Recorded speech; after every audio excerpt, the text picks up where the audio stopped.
Hey, what's going on, bitch? Episode 143. We should be at episode 210. Yeah, I know, but things have been crazy, so instead of doing a weekly show now, we do like a bi-weekly, tri-weekly. When we're weekly. And for people joining us, if you're expecting to see episode 142 part 2, you're out of luck. It's not going to happen. You can only get that when we put it out. When we put it as a Christmas box set. Yeah. It's in the bonus material. Yeah, along with episodes, I think 7 and episodes 15 and 23, Yeah. which will never air. The lost episodes. It's fallen into that dark, deep, black hole, that portal. Yeah. The only difference is you can understand this last one. Yes. Those are kind of bad. Well, the last one, part 1 came out, and it was a very long episode. And where I broke it off and made part 2, we actually got into a much deeper discussion. And after reviewing it, I just felt that even though we didn't mean to, one particular person was kind of singled out a little too much, and I didn't feel comfortable with it. I know you didn't feel comfortable with it. And I spoke to Melanie too, who was on the show with us, and she was fine with it. That I was like, you know what, we're not going to air this. This is not something that we do as a show. I'm perfectly fine doing it on my other video series. Yeah. And we're perfectly fine doing it on He Who Shall Not Be Named. Yes, because he's a douchebag, and everyone should know. Speaking of that, his house was recently up for sale. Did you go? I tried. I actually contacted the seller and tried to make an appointment to come up and see the house. What happened? But they never got back to me. So, as far as I know, it's still up for sale, and I sent another email this week to the seller. And the last time it was through like a realtor site, and this time I found that the realtor was actually listed, so I contacted her directly. So I'm hoping to go up and see the place, tour it, see what I might buy. Hey, that would be a great time to carry those glasses with the camera in it. Yes, it would. To get the reaction, because I'd have to say something like, if I buy it, it's coming with an eviction notice. It's just, that's standard procedure. Yeah, exactly. But oh shit. So yes, part 2 will not be airing. I'm just throwing it in the trash and moving on. Moving on, definitely. Alrighty. So a few things before we get to our main topic. We actually have a main topic today. Yeah, we do. Cool. We don't usually have a main topic, which is awesome. I actually love having something to talk about, getting into. So, yeah, because since we can't bash the other person, we'll gladly bash this one. Yes. Your personal hero, Mad Mike, finally launched his rocket. Did you see that? Well, unfortunately, he didn't crash it into the side of a mountain that I was hoping for. Not quite. But, I mean, I know you wanted him to live, but I really wanted to see a catastrophe. I know you did. And I do not, nor do either of us on the show, promote any kind of hope that someone gets hurt doing anything. That's my disclaimer. But yes, I was very surprised. I watched the video on it, and I'm gonna see if I can find it here. Because apparently, like, he blasted off unexpectedly. Like, there's a wide camera view, and no one's ready for it. It just kind of blasts off. Well, he was in there just playing with the buttons, and what did this one do? That's what I guess so. I mean, you don't see him, but you see, like I said, the wide view of it outside, and there's some kids playing, like they're playing ball or something, and nobody's expecting it, and all of a sudden, it's off. Um, let me see if I can play it here. Hold on. Let me see if I can do this. Dun, dun, that one. Dun, dun, dun, dun. Here you go, people. An accidental Sound system. Here we go. Kind of a pre-ejaculation. I see, like there's like kids all here playing behind the lettering. They're not even paying attention. This guy is over here. He's walking up. No one's paying, and there it goes.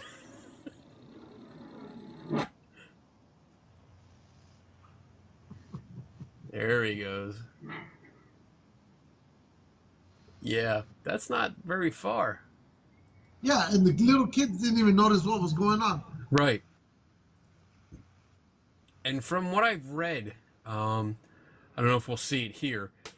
One parachute came out. He was supposed to have two, and the second one deployed right before After he hit the ground. Yeah, right before he hit the ground. So he did sustain some injuries, some minor injuries. Here he comes. I don't know if you actually see the second chute go off.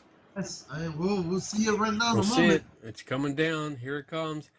Looks like he's coming in pretty quick. Waving around.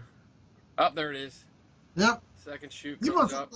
He must be replicating the whole Mars rover landing, you know, where they shoot that second parachute 100 feet off the ground. So he made it, I think he made it about 1,800 feet. Yes, he blasted himself 1,875 feet into the sky without being crushed or scalded to death, which is good. I know That's you a good thing. were hoping for something else. Yeah. And his whole I guess money grabbing thing, his advertising was for flat Earth research, and he was supposed to take pictures when he hit his peak. I have not seen any mention of any pictures whatsoever. Well, I don't think he was. If they were, I don't think he was ready for the launch. Yeah, I don't think so either. I forgot the camera. I really don't think he was expecting it, and yeah, and it just went off. So, no pictures, nothing about flat Earth. Besides the fact that 1,800 feet is not high enough it's not high enough to see the curvature of the Earth.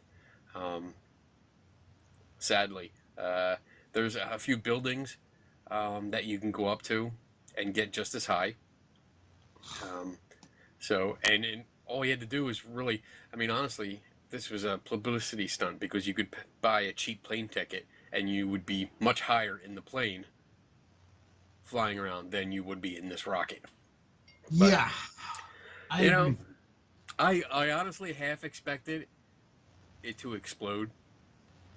Well, that's what I was hoping for. I mean, I was really either explode on the launch pad, because I've had, you know, when you do those like bottle rockets where you with the it's pressurized water and shit like that, and you shoot the 2-liter bottle off. Yeah. I've had a few of those explode. Yeah. I've had a few of those explode on the launch pad, just playing around. So I was really expecting that to happen. And I was also, when it did launch and it made it up, I was like, all right, cool, it's going up, it's slowing down. I was like, oh, this is when it's going to explode. This is when it's going to happen. Something's going to go wrong, and it's just going to go poof. But it never did, which is good. I'm happy that the guy survived and didn't get hurt. I still think it was a dumb Third stunt. time's the charm. Yeah. I'm going to wait for it then. I'm sure he's going to do it again because he's definitely one of those people that wants to be famous. So well, because he doesn't want to disappoint me, so he has to try again. That's what it is. We should contact him and see if we donate like $50, if we can get your name on the side of it. You know what? That'd be cool, but I think we should try to get him on here. Yeah. All right, I'll reach out to him. I think it'd be fun to have him, and then we lie. Oh, we hope you never die. Reach out to Mad Mike. I don't know if we're too small for him now because, you know, he's a big celebrity and shit, but... Just tell when you contact him, tell him we've been following him since the beginning. Yeah. Yeah. Just don't listen to the shows. Yeah. Don't listen to what we said to you, but we've been following you from the beginning. You're not going to like what we have to say. Yeah. We totally make fun of you. But hey, you know, I mean, the guy wants to be famous. More power to him. That's his prerogative. I'm not going to take that away from him. There was a... I'm still sharing it, so there you go. There is a Bill and Ted. I saw that. That is awesome. That is awesome. I'm excited about this. I'm really excited about this. I know this has been in the works for a while. And I thought it was more of a joke in the beginning, or it was one of them things where like, oh, we'll toss it around and see if it actually anything comes of it. But now it's a reality. I mean, it's going to happen. So I'm very excited about this. I love the first two movies. Yeah. And this will be interesting. You know, I love the fact that Kiss did one of the songs for the second movie at the end. Yeah. So that makes that movie even better. I know you would like that. I knew it. All right. What else we got? Oh, there's a Last Starfighter reboot. That one, when I saw that, I couldn't believe that was happening. I'm surprised, and it's one of them things where I'm like, shit. Please don't ruin it. Please don't ruin it. Yeah. Because I have it here on my phone for when I travel. What? The movie? That's the Last Starfighter, yeah. See, that was one of them things. I remember seeing that in the theater. It was one of those movies that were just... That's what I wanted. Growing up, you know, like that's what you think. You're a sci-fi geeky kid, and you're like, I wish this alien would come down and say, you are our last hope. Come up to space. We're going to put you in this awesome, mega cool starship, and you have to take on this armada that's going to kill everyone. And you save the universe. That's freaking awesome. I'm in. I'm all in. Yeah. That, and then the other thing is our favorite scientist from Back to the Future is coming out in a Comic-Con, which he hardly ever does. Oh, you mean Christopher Lloyd? Christopher Lloyd. I have his autograph. I do have his autograph. I was able to meet him at a Comic-Con out here. Or he's going to be out here May 4th through the 6th. And I'm thinking I should be there. Mm-hmm. I think you should too. Because I would love to get that autograph from him. I have... What do I have? I think I showed you this already. Your pop figure? Yeah, you showed me. Yes. I'd like to get that signed by him, but if he comes back around. When I saw him, I got in line and I was wearing my Cyborg costume. And he was pretty much like this. He was writing stuff, and I walked up and I put my picture on the desk in front of him, and he did like, he started signing it, and then he looked up and was like, he had no idea what to expect. I'm like, hi, you can make that out to Kenny. Yeah. It's so cool. Well, he seems like a pretty good guy, even when I've seen him on presses and, you know, out in public. Yeah. So I'm hoping he lives that, you know, that image of him is what I see. He was very nice. He's very, I would say, for the 25 to 30 seconds that I actually had to talk to him, he was very soft-spoken, very pleasant, very almost shy. So very, very, very, just a nice guy, but almost like not very sociable, because maybe he's just too shy. I don't know, but yeah, nice guy overall. But we'll see. We'll see. Hopefully, I get to meet him Yeah. that week. I know this coming Saturday is that Monster Palooza thing, and Ooh. I'm so excited to go see that. Very cool. And I'm going to check into those cups. Remember a while back, those Frankenstein coffee mugs, and they turned out to be like $200 Yeah, for them? the way too expensive, awesome Yeah. looking mugs. Yes. So I'm going to check into them. Maybe, who knows? Maybe he's raffling a couple off. Who knows? I would definitely get into it and you know, slip him one of our business cards. You should still we'll have see. a bunch, and tell them like, hey, you know, we do a podcast and stuff, and we saw your stuff, we talked about it, and we liked them, and you know, see if you can should just give us get free one. shit. Yeah. So, Dude, I do did that you see all the that? Did you see that Space Hotel? No, I did not see that. Yeah. So, okay. Huh? You're like, yeah, and then didn't talk. Well, because I didn't know. I thought you were going to say something. I was going to say something. What was I going to say? I was going with the, that I totally use our podcast thing to get free shit all the time. The press pass that we have, Yeah. I wear that every conference that I go to, even if I'm not doing interviews.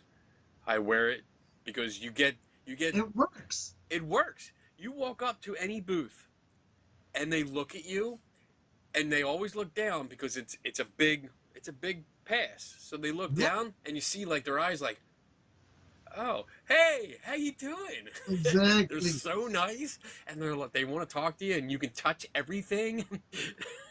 So you get discounts fuck and you yeah, get free dude. shit. I tell them what we do, and I'm like, yeah, we do this all the time. We come out, we interview people, and shit like that. So yeah, we get free stuff all the time. I get a lot of free stuff. Yeah. So I will work that shit. Yeah, you do. Fuck yeah. But apparently, to stay at this hotel in space, I think something that they mentioned, it was $100,000 to book a room. Now is this where? I know it's not up there yet. No, not yet. Okay. Where is this? You posted this, right? Yeah, it's right above Christopher Lloyd somewhere. All right, I just saw him. Let me see. Oh no, I'm sorry. It's a mere $9.5 million per person. Fucking pocket change. Is Exactly. this what's the future? Bank account. What is that? Book your stay in Space Hotel now. Okay. Oh, I see. Oh, wait, there's a video. Okay. Book a hotel in space. Huh? It's an animated video. Yeah, it is. I was just looking. But I don't know. At $9.5 million. 2021. It's scheduled for. Orion Space Company says it will orbit 200 miles above the Earth. 6 people can stay at a time, including 2 crew members. And guests will spend 12 days in space living like astronauts. Boom. I think we should do it. All right, I'm in. Well, you know what? Maybe we should just contact them and tell them, hey, we do a podcast. That's right. You should give us a free hotel. Let us stay there for 12 days, and we will do we'll do some live videos from there. I'm sure we can get a signal. And we'll do some Facebook Live videos, and we'll do a whole show right from the Space Hotel. The first podcast ever in space. Exactly. We'll be I'm in. all guys. I'm in. I'm totally in. We should do that. We'd be beyond famous.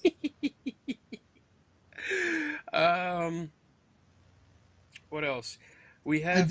I did put up like those posters of all the Avengers that are coming out April 27th. Yeah, we both did. Oh, we did? We did a double thing. Let's see.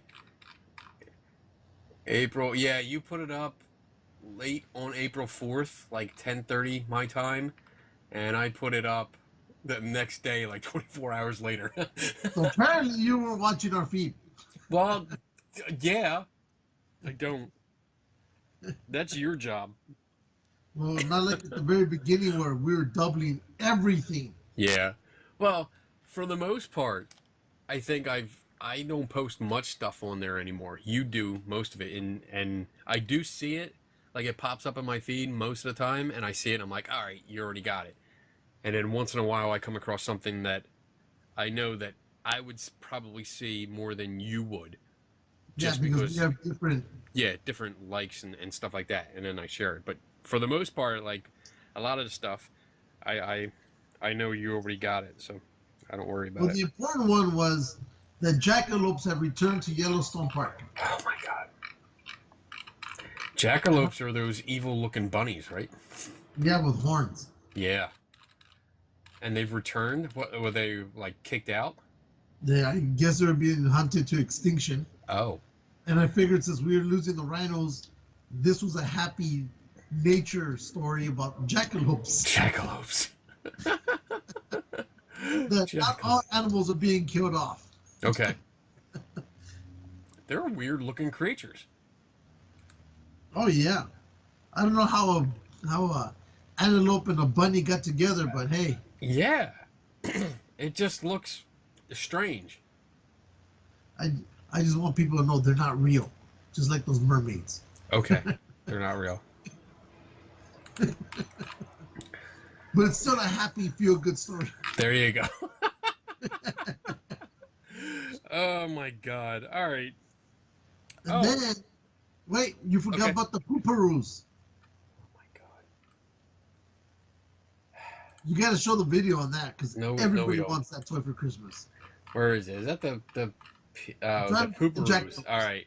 Let me see. Dun, dun, shout sound system. Share screens. All right. Can you see it? Yeah.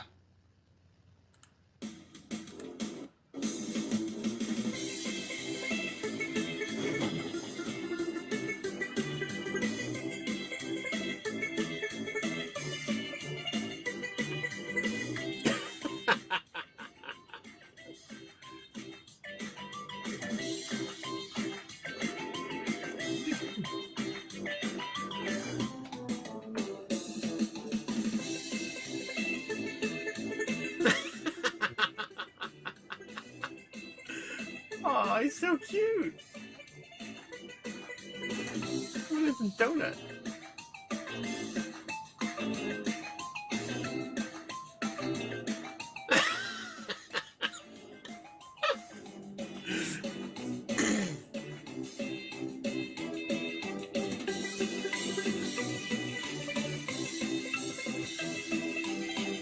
Wow. I want them all. Wow. All I know Can we is, order these? I guess. Oh, wait. All I know is watching that, I was thinking they just they took the poop out of the toilet bowl, then they fed it to their pet. They typically feeding their pet poop, and then their poop pooped. Pooparoos. Walmart.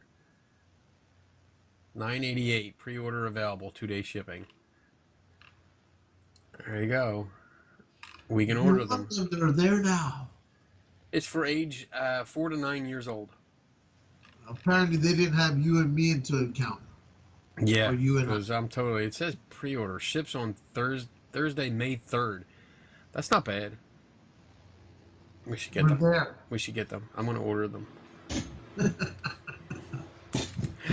Oh my god. The shit that we get. Yeah. Speaking of it, because it's all exclusive. I want to show off a few things I got because I recently celebrated another birthday. And I got a few things. My son got me Lara Croft from the new movie Tomb Raider. Oh, okay. So I got that.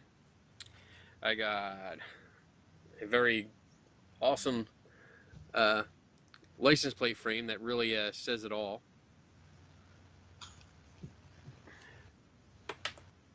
I got this.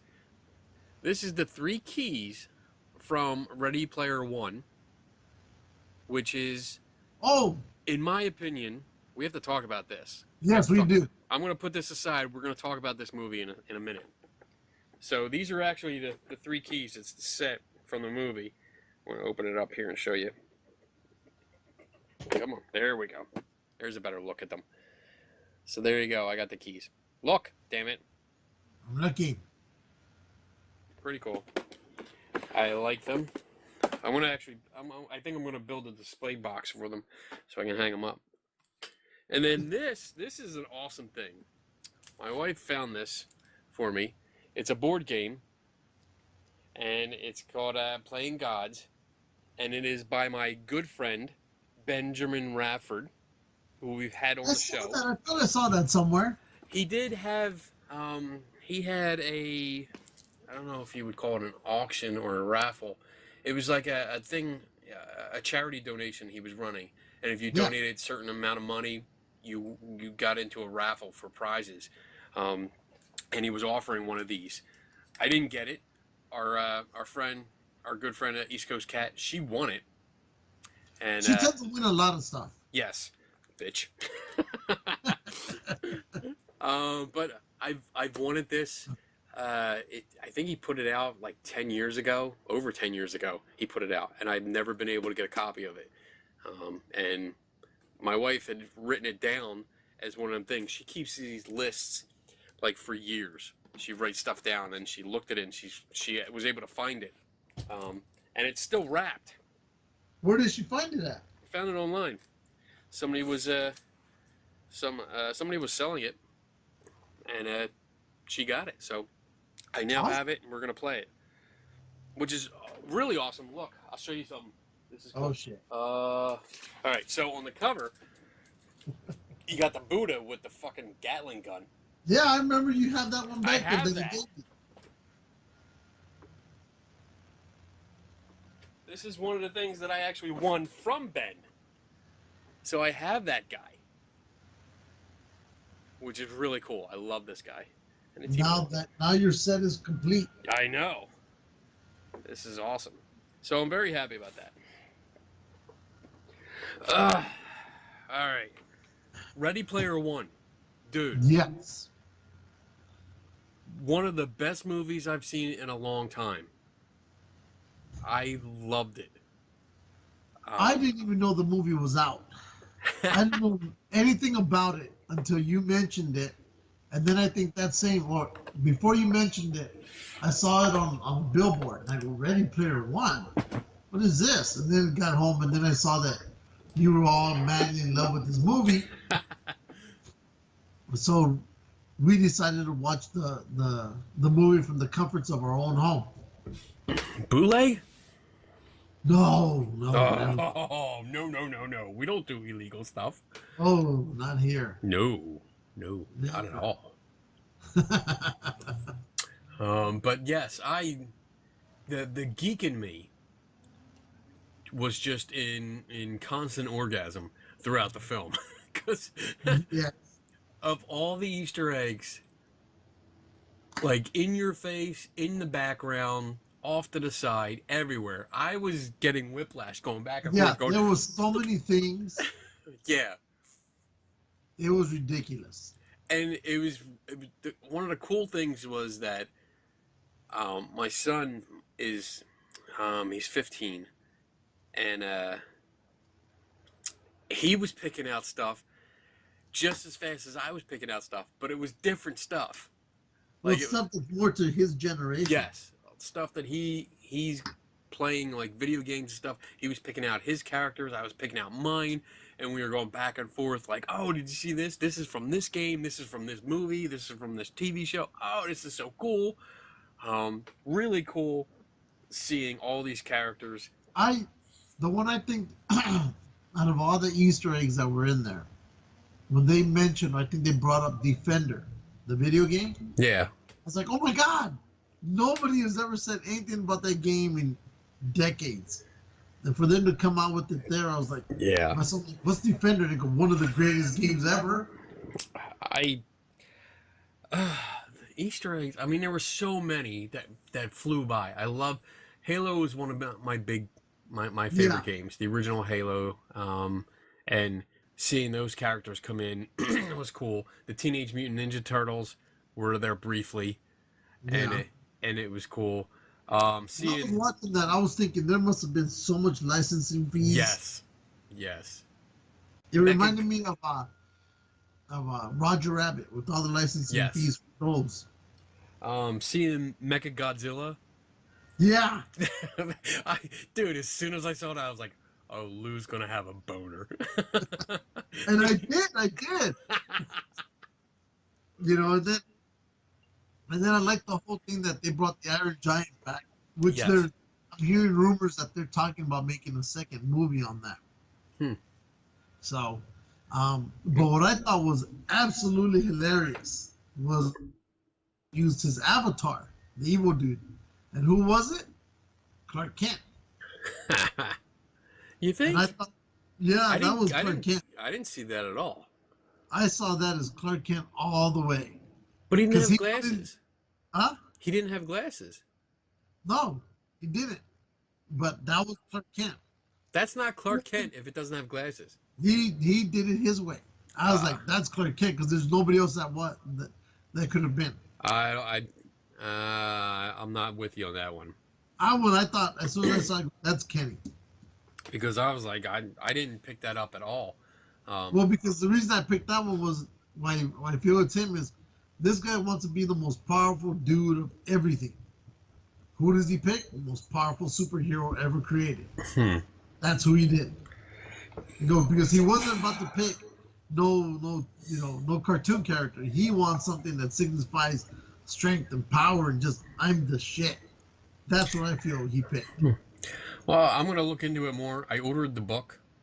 Like when I got home from the theater, I went right on Amazon. I ordered the book. I have it here. So I'm gonna start reading that and see if I can dig into the story. Because I did see people commenting, like some of them were asking if I read the book, Yeah. and if it was close to the book. And then other people that had read the book said it was pretty true to the book. That it was very close to it. It kept the spirit of the book. I didn't know. I'm kind of glad I didn't read it before I went in, because Yeah, sometimes because that the book is always better than the movie anyway. yeah, usually. But I don't know, man. I mean, this was just an amazing movie. Besides all the Easter eggs and the characters that was just made this movie great.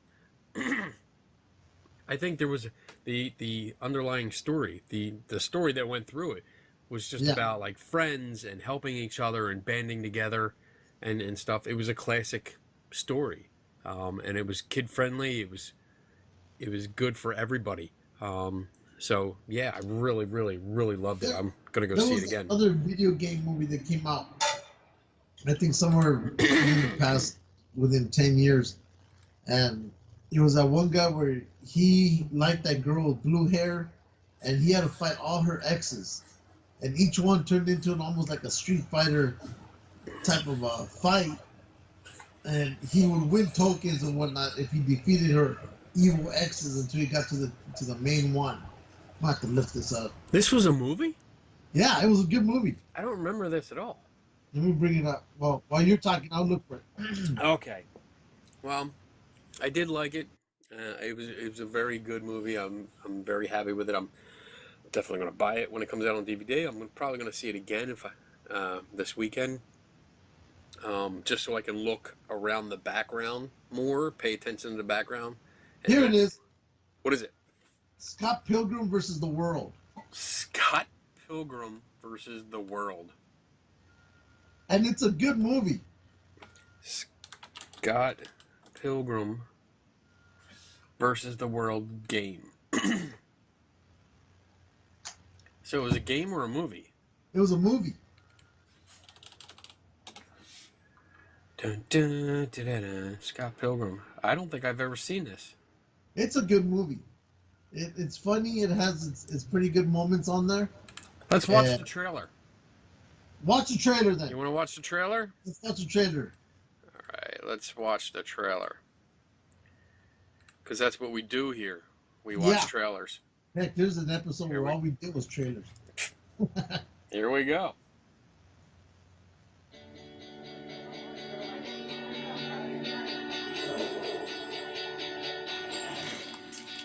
what's up? I'll leave you alone forever now. You know this one girl with hair like this? Yes, that's Ramona Flowers. She's out of your league. You know her? Tell me now. She just moved here, got a job at Amazon. I have to order something really cool. Scott, are you waiting for the package you just ordered? Maybe.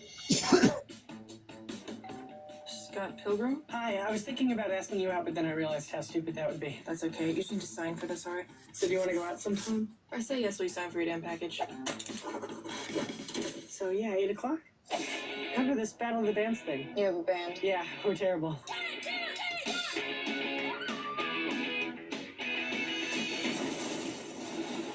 Mr. Pilgrim! I'm Ramona's first evil ex-boyfriend. What? Wait, we're fighting over Ramona? Didn't you get my email explaining the situation? I skimmed it. What was that all about? If we're gonna date, you may have to defeat my 7 evil exes. So what you're saying I'm is you're dating? I guess. Does that mean we can make out? Sure. Scott Pilgrim! Prepare to feel the wrath of the League of Evil Exes. Captain America? At the same time? If you want something bad, you have to fight for it. Step up your game, Scott. Break out the L word. Lesbian? The other L word. Lesbians?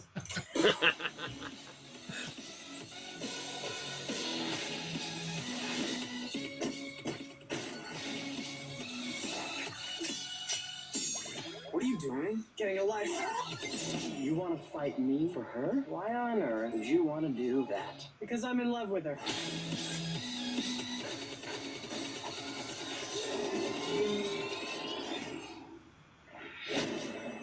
Scott Pilgrim versus the world. Maybe next time we don't date the girl with 11 evil ex-boyfriends. 7. Oh, that's not that bad. Okay. I'm definitely intrigued. Yeah. And I will be watching. I think I'm going to look that up because that looks cool. I think you will. I'm surprised you haven't seen that. I have not. I don't think I've ever heard of it. Yeah, it was.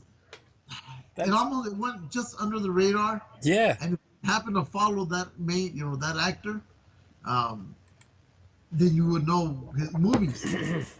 When that one came out, I was like, this is pretty cool. And I've watched it. I enjoy it because, like I said, it gives, every time he fights, it becomes that Street Fighter type of effect. Yeah. 60 combo. And then when he beats them, coins appear out of everywhere. And he has to figure out their weaknesses. And they're interesting. All the fights are interesting.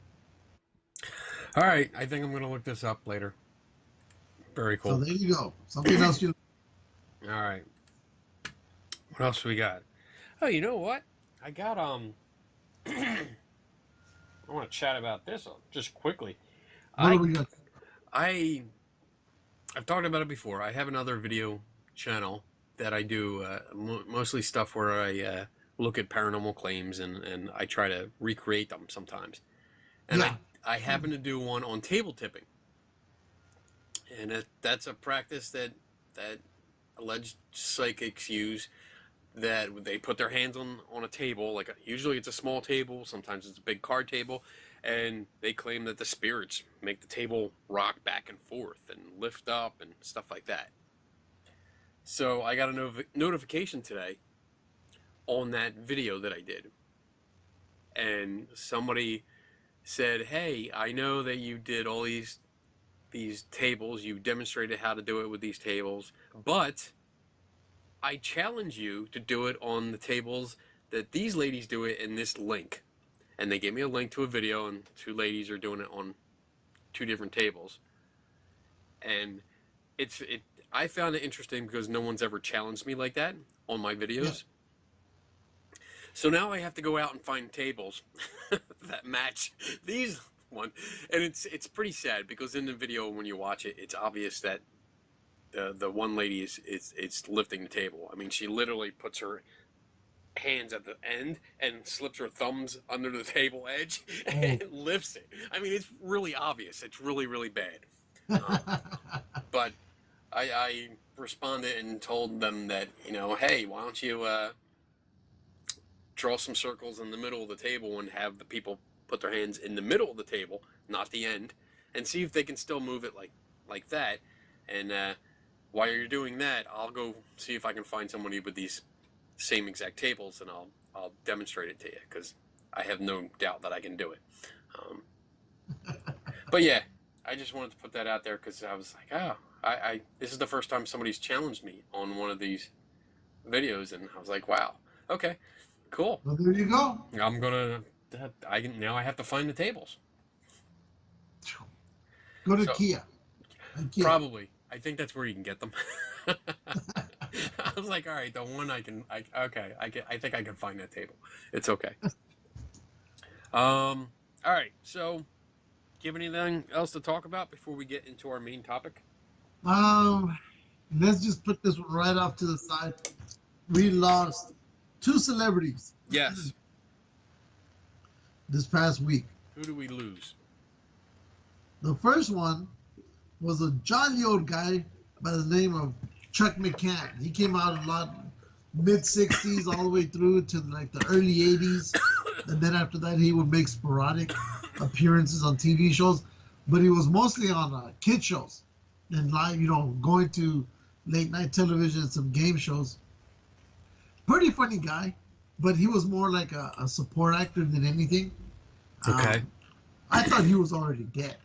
I'll be honest. I thought he died years ago, but I guess I was wrong, because he just stopped appearing anywhere.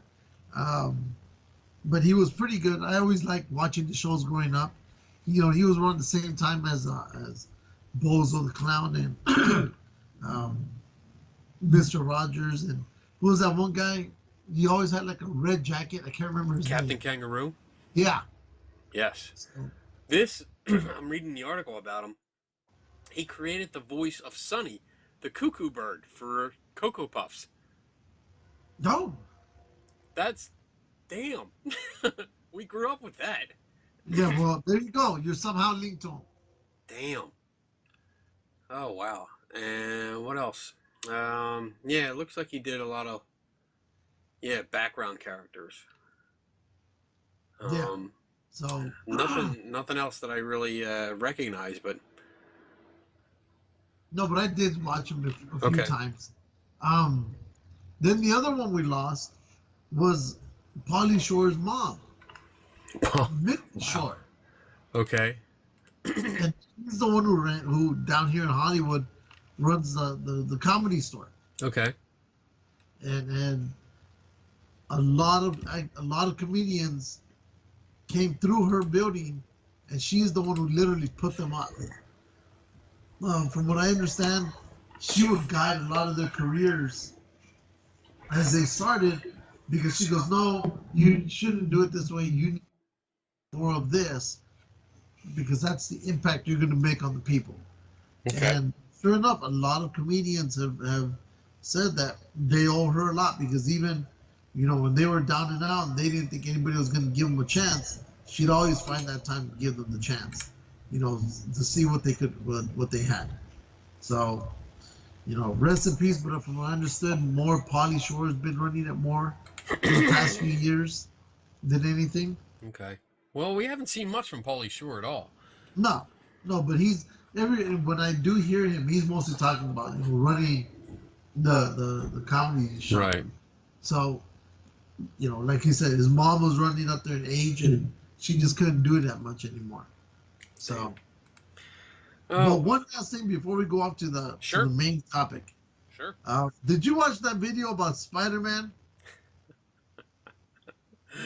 Which one? The one where in fact, they got a lot of comments. The one will seem to be a mixture of the Fantastic Four, Star Trek, Voltron, the GoBots, Transformers. I did not watch it. Is it long? Oh, you have to watch it, even for a little bit. No, I mean, is it long? Is it long to play on It's like this? 2.5 minutes. So it's perfect. We just put a 2.5 minute video. It's perfect. We can just put it now. Yeah. Okay. You got to watch this. All right. Let's see. Boom. Here we go.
This is like the Mach 5 or Speed Racer.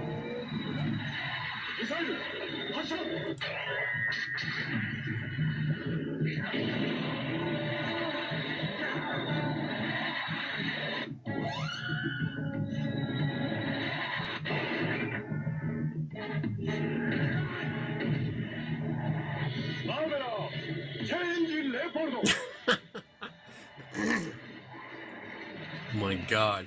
Let's just rip off every franchise out there.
That was sudden. It was over.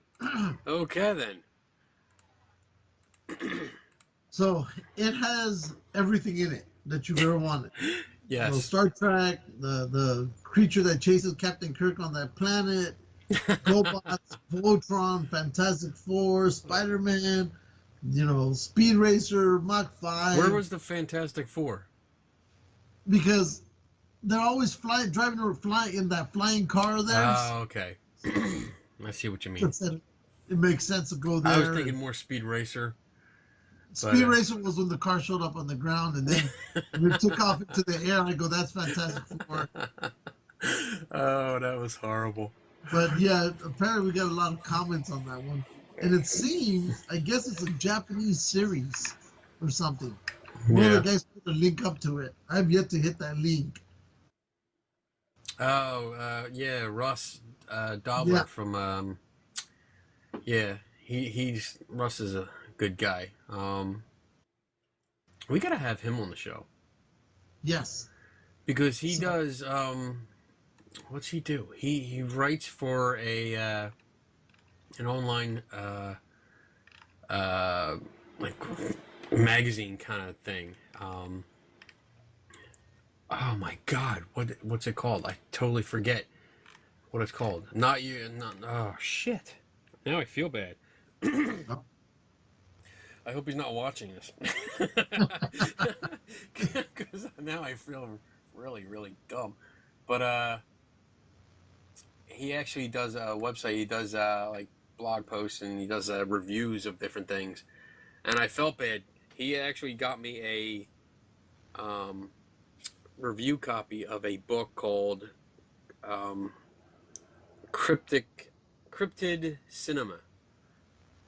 I think that's what it was called. and it was a pretty big, thick book about. Well, I thought it was about like cryptids, like Bigfoot and Godzilla, or movie monsters. Basically, that's what I thought it was about. Movie monsters, in cinema.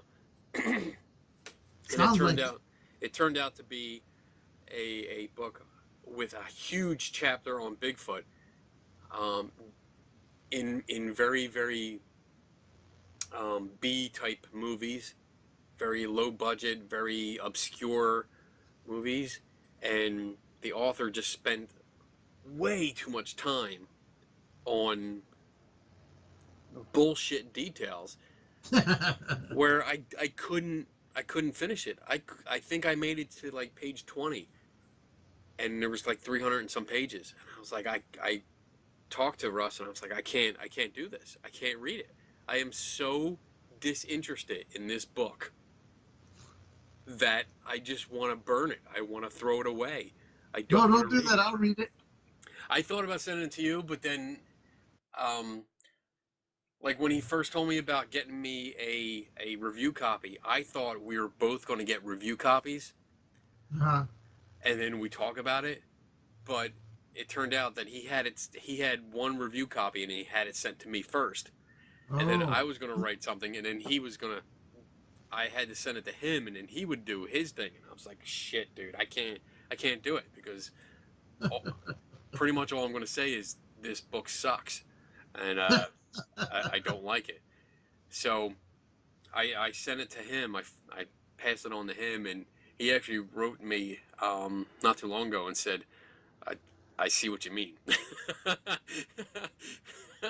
like, yeah, it's that bad, dude. But he did do a review of it. I don't know if he posted it yet. But shit, I really have to find this now and see what he did. So, all right, you have anything else? Nope, I think I'm done. You sure? Yeah. Oh, let's see. Psychopter Stubler. I'm trying to see if I can find his site. Dun, dun, dun. Oh, here it is. Adventures in Poor Taste. That's it. That's the website. You should definitely go check it out. I'll check it out. Russ has also written he's written articles for CSI, the Center for Inquiry, and Committee for Skeptical Inquirer, which is a publication I write for once in a while. Good guy. I met him at a science convention. I met him at the SciCon in Vegas the first time I went out. So, real nice guy. I like him. So, check out Adventures in Poor Taste. Yep, I'm looking at it now. Definitely. Definitely worth it. He does a lot of comic-related stuff, too. Yeah, he does. He Tries to do, he kind of talks about the science in comic books, which is really, really cool. It's really interesting. All right, so we do have a main topic. And that main topic is Demon House. Yes. Yes. This is a film. It is promoted as a documentary by Zach Bagans. Bagans, as he says it. And it was released, it's based on the house in Gary, Indiana. Where the little kid was possessed. Allegedly. Yeah, where it was supposed to be like there's some psychic, an unnamed psychic, reported that there was about 200 demons inside this house, this little tiny house.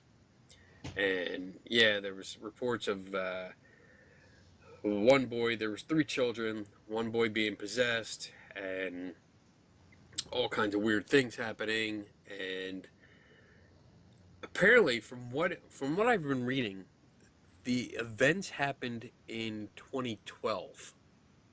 Yeah. The story broke to the news media. It got into the news media in 2014. I think we even talked about it briefly on when Yes. it first broke. When we were weekly, is when we broke it. Yes. Um, and apparently, when it really hit the news media and was becoming this sensational thing, um, Zach contacted the owner and bought the house. And Just contacted him overnight and just bought it. yeah, didn't see the house, just bought it. Probably saw it. In my opinion, I think he saw an opportunity for filming, for something for his TV show. Yeah. And again, that's my opinion. And bought it sight unseen, and then eventually went there and filmed. I don't know how long he was in the house. We I think watched he the was there film. only maybe a couple months. Because Well, whatever it was, he was there when it's a couple, maybe it was a few weeks. you froze up there for a second. Maybe, I think he was probably be there maybe in just a few weeks. Because the whole time it's snowing, it's cold. Yeah. So, Yeah, there was snow on the ground in some of the scenes. He does stay at a hotel for most of it, except for yeah. one night. He spends one night in the house where they board it up, and it's ridiculous. But Well, it's one of his, we're going to keep me inside and we Yeah. can't get out no matter what happens. right. So we both watched the film. You watched it today, right? Yeah, watch the day at work. Okay. I watched it way, way, way too many times. Yeah, Actually- because when when they came across a certain scene with, and I know I'm skipping a lot, but when they showed up Dr. Harry Taft, Barry Taft, Taft, yeah. and he showed up with that little tricorder, whatever machine is, I go, now I know why Kenny wanted that, because of whatever happened here, that's why he wanted it. That's why. And we So- can talk about some of this stuff. I've been I've been putting together an article that I'm going to try and publish on the CSI website. There's a lot of information there, so I won't go into everything. But yes, I was looking for a tri-field meter.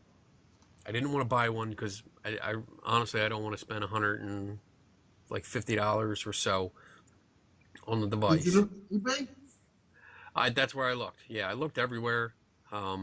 They're pretty expensive, and I just didn't want to spend the money on it. Watch this weekend when you go to those flea markets, you're gonna see like a bunch of them all over the place. You know what? That's one thing I have not found at any flea market. I've never found a tri-field meter.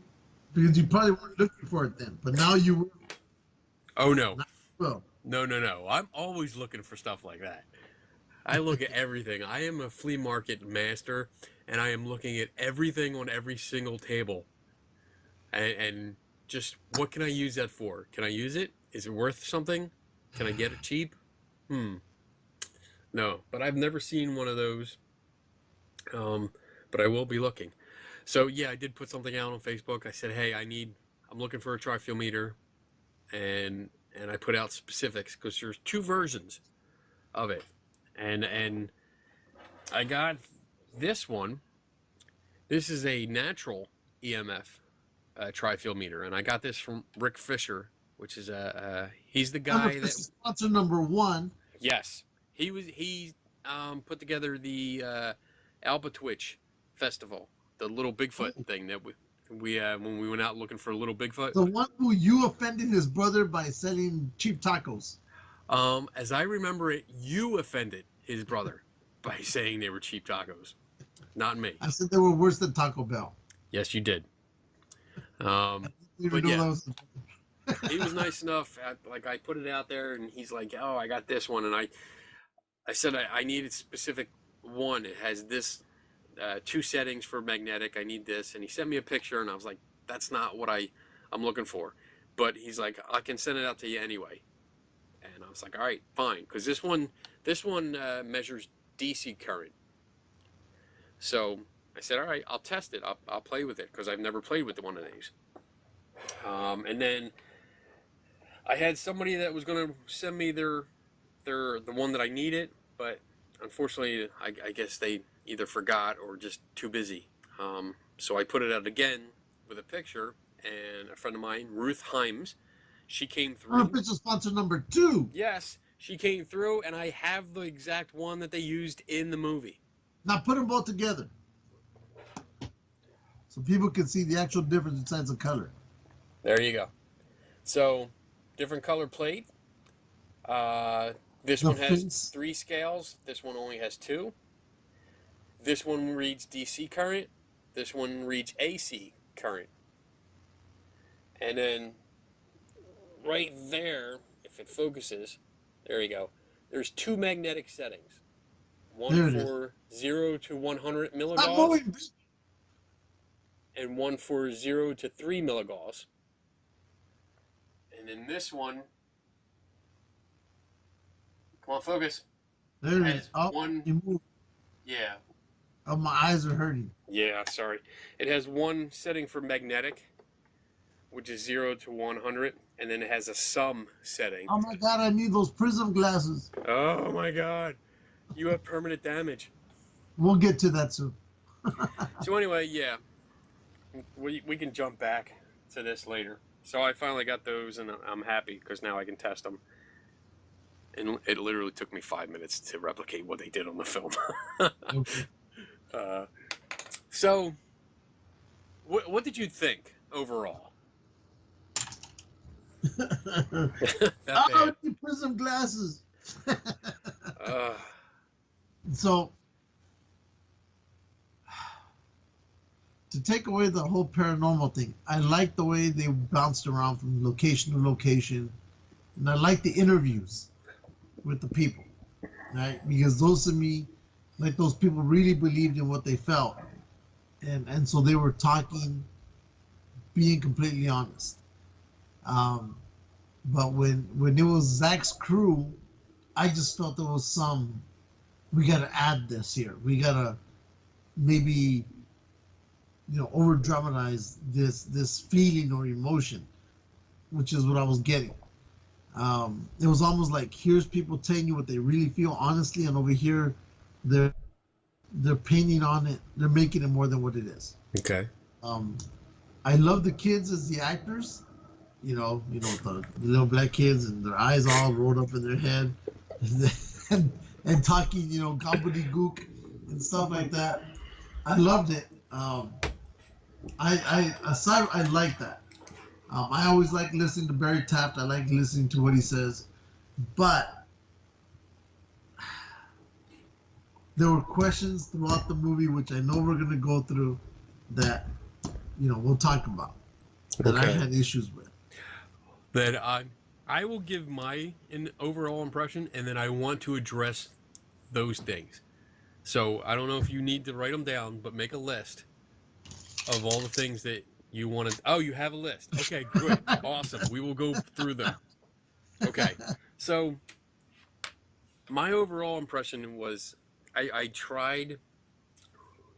went into this with the idea that I'm going to write about this, and over the last couple of years, I've really been trying to develop a writing style where I try to be fair and look at both sides and look at it from the angle of the person that I'm talking about and all this. So I don't watch his TV series except when I absolutely have to. I'll say this though, before you go on. This movie was filmed almost in the same sequence that they did his TV shows. Okay, I agree with that. And I was going to get to that I have watched a few, like a handful of his TV shows, again, when I absolutely had to, because it was research for a different topic. And that's what I thought. This was a 111 minute episode of his TV series, rather than a 24 minute episode. Yeah. I think overall it was definitely over dramatized. It was sensationalized. The reenactments, if it was for like a horror type movie or purely for entertainment, then yes, I would agree with you. But I thought they were silly and they took away from it because they didn't match the descriptions that people were giving. Yeah. I wasn't. What the fuck are you doing? Don't worry Bugs? about Okay. I can't not worry about it when all of a sudden I hear and I know there's a flamethrower going on. Oh. Anyway, you mentioned that there were people that they interviewed that you thought were sincere and honest.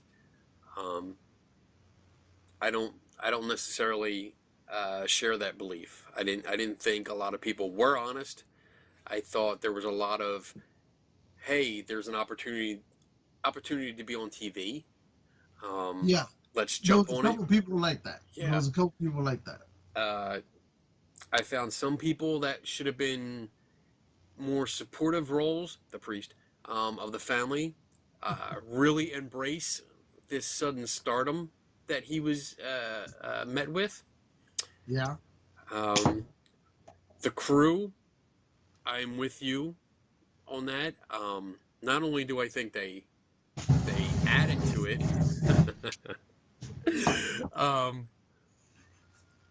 I would venture to say they damn near made shit up. To be like there's an entire scene where the one camera guy flips out in the hotel room or in the hotel. I call complete bullshit on that. I didn't believe it for a second. I looked into his history. The guy he has a long history of producing, directing, writing, editing, and acting in horror films. So he's pretty much like Screaming Nancy. Yeah. From that other TV show. Yeah, he who we should not name. Yeah, well, that wasn't really his show. Yeah. So, what the hell was that show? What was that? What was the name of that show? Shit. With John Tenney. Yeah. Ghost Detectives? No. That's Bob Christopher. Oh my god. That's how bad it was. It was called Into the Void. Anyway. But yeah, okay, so yeah, like crew people, I didn't believe for a second. I absolutely hate Zach Baggins' voiceovers. They could not be more boring. And I would rather scrape the side of my face on a concrete wall with spikes coming out of it than have to listen to his voiceovers. That's how horrible I thought they are. I knew he was reading everything he was saying. Yes. You know, of course he has to, but I wanted to hear him talk more, freely without a script in front of him.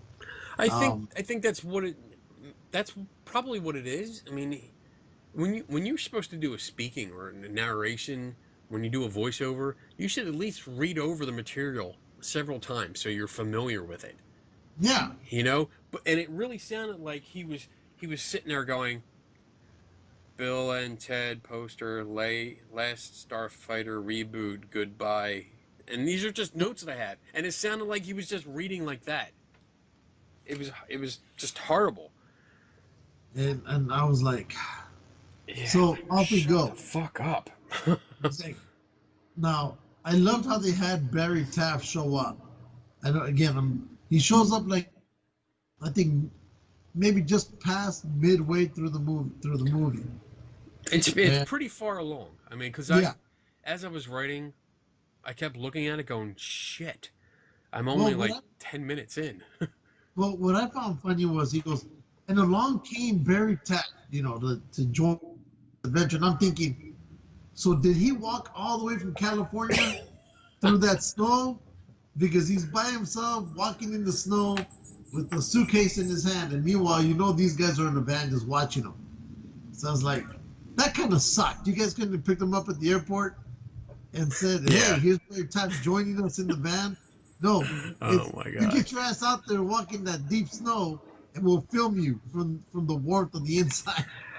Yeah, you know, I learned this today. I was talking to Tim Vickers, our buddy Tim, and I found out that the podcast that Tim does, um, the Paranormal Talk Radio, the first guest that they had on their show was Dr. Barry Taft, and Tim was telling me like he remembers listening to him, and Barry was just bad mouthing all the ghost hunter shows, and specifically Ghost Adventures, like just saying that they were bad shows and they took stuff out of context and a whole bunch of stuff. I have to listen to the show. Yeah, because Barry has done that. Again, I enjoyed listening to him, and he has done that in the past. So, but I said, what the hell? He's walking in the snow now. So, here we go. Yeah. and I was interested to see what he would do because I do know of him because I have looked into the entity case. Yeah, that's what he's famous for. 5 miles away from my work. Wow. It's not that far from me. I've driven by there. The people are pretty secluded. They don't like talking about it. Right. Well, Teams of by and I want to get out there, and I'd love to see that. But yeah. So he comes out, and this is probably one of the biggest issues that I had with the film. Dr. Taft is a parapsychologist. He's supposed to be a professional scientist, a researcher, investigator of this stuff, supposed to know what he's doing. But when we see him using this tri-field meter, he makes a couple mistakes. One of the big ones is that he's talking about the needles bouncing back and forth. Okay? And he makes a comment about it's making a 1 hertz oscillation. Yeah, I remember that. Yeah. Unfortunately, that's not what the scale is reading. It's reading milligauss, not hertz. Hertz is the frequency. And milligauss is the strength of the frequency. It's 2 different readings. So he got that wrong. Oversight, a mistake. No big deal. You could probably let that slide, except that he makes it again later on. But the biggest one is that he's talking about the needle jumping, and he turns around and he holds it up to the Zach's like midsection here, and he's like, "Look, it's reading about 20 milligauss." That's completely incorrect, because the main problem is that he has it set on 0 to 3 milligauss right there. Okay. So the meter cannot read 20 milligauss. It's not set for that,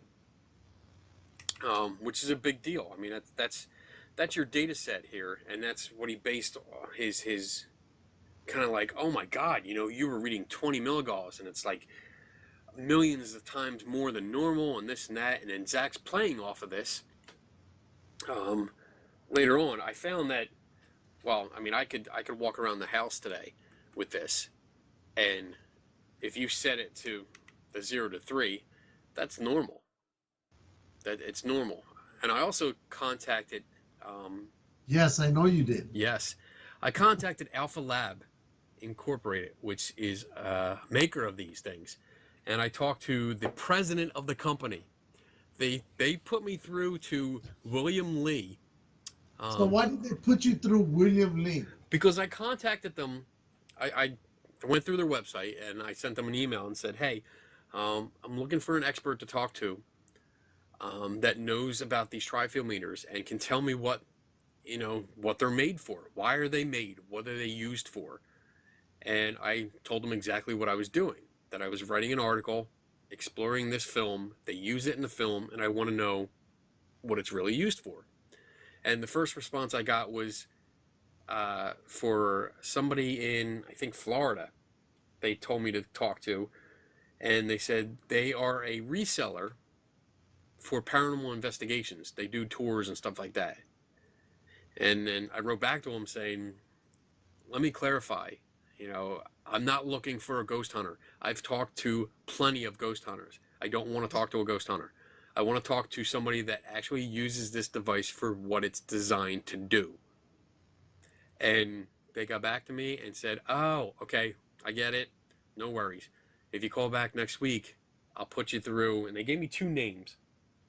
And they said, just ask for them and they'll talk to you.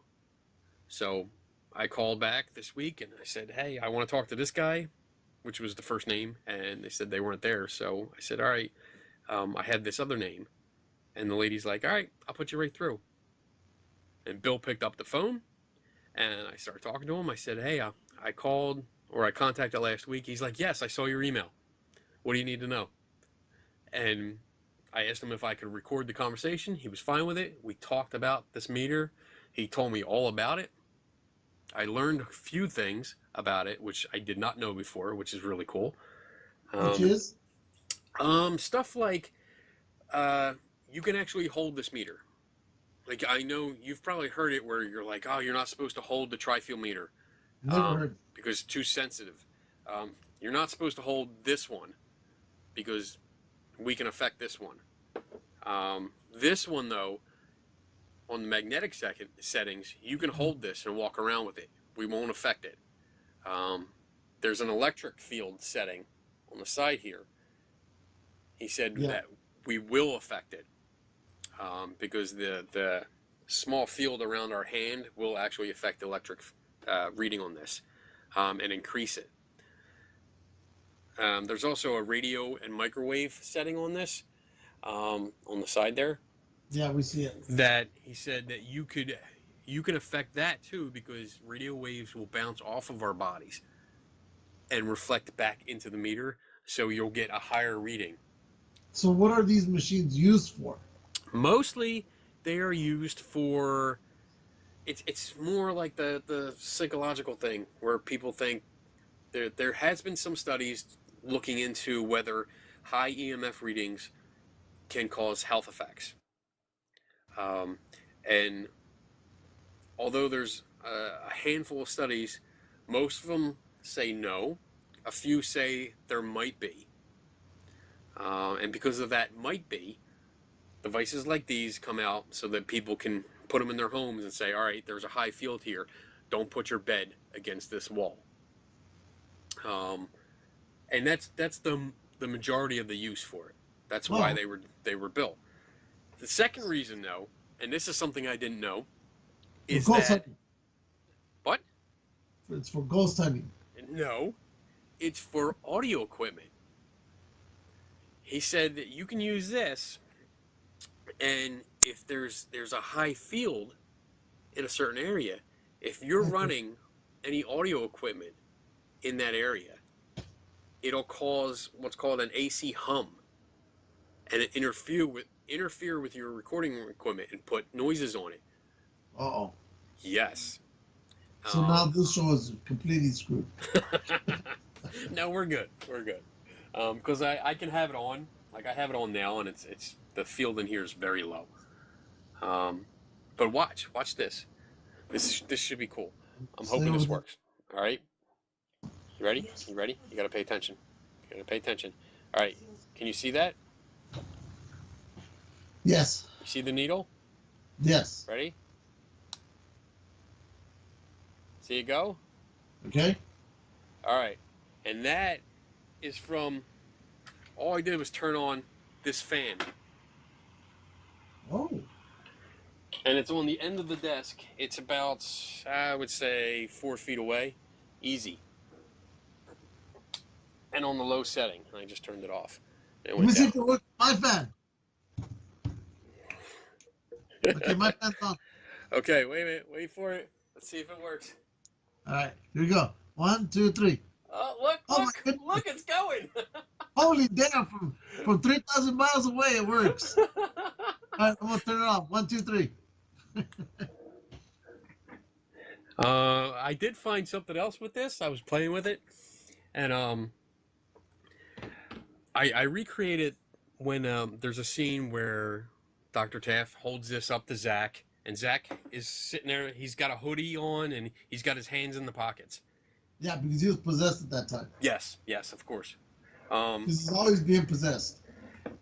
I took my iPhone and put it in my pocket with my hand, and with this being held up, it was doing exactly the same thing that you saw in the film. So there's a chance Zach had his phone or something under Yes, yes. If you have an electronic device, an iPhone, my Droid, different little devices like that, it was making the needle go back and forth I between. wonder if you had a pacemaker, if it would do the same thing. It's interesting. I don't know.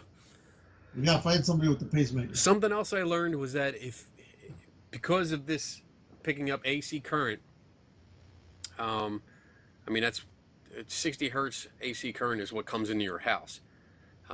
So once you're in the house, about 3 milligauss is apparently average. That's what you're going to find in there. And where was I going? Just thought I lost my thought. So did Bill give you a free one? No, I didn't ask for one. I was going to, but he was really nice. He was very nice. I mean, he stayed on the phone with me for almost an hour and answered all my questions. So what did he say about it being used in the paranormal world?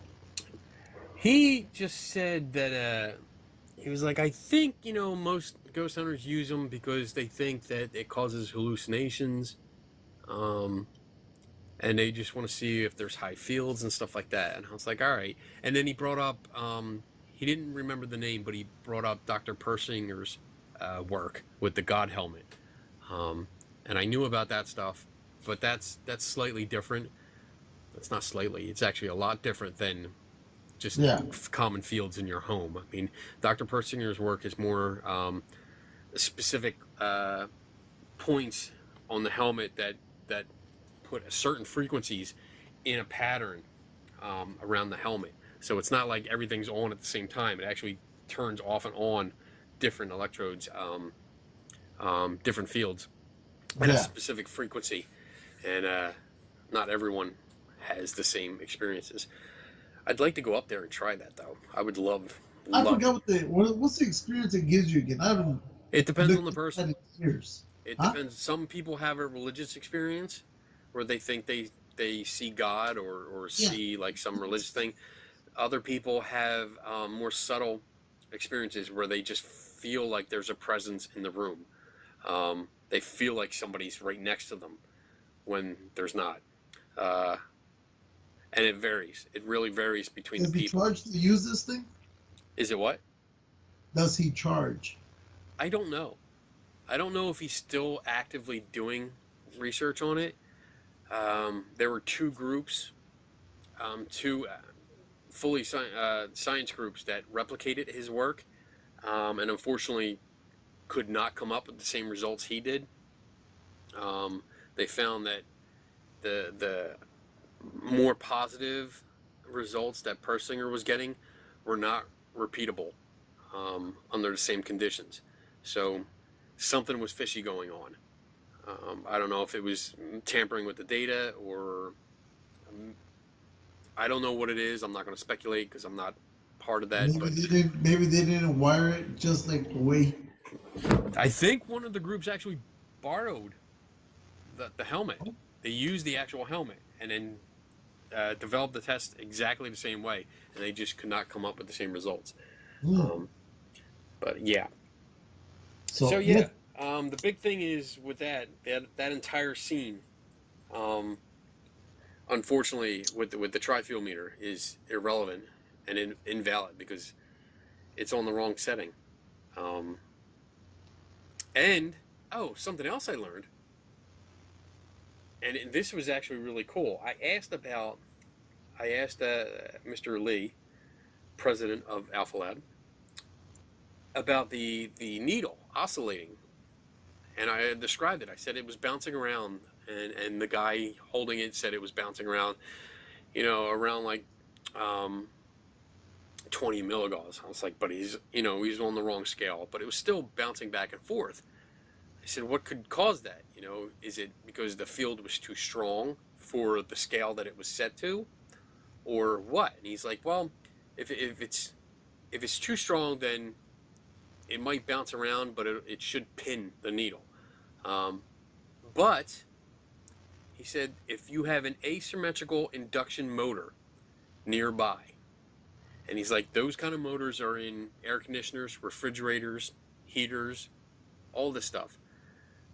When that kicks on, what it does is that it runs so many cycles. I forget the actual notes, but it runs so many revolutions that it produces power just below the 60 hertz coming into the household.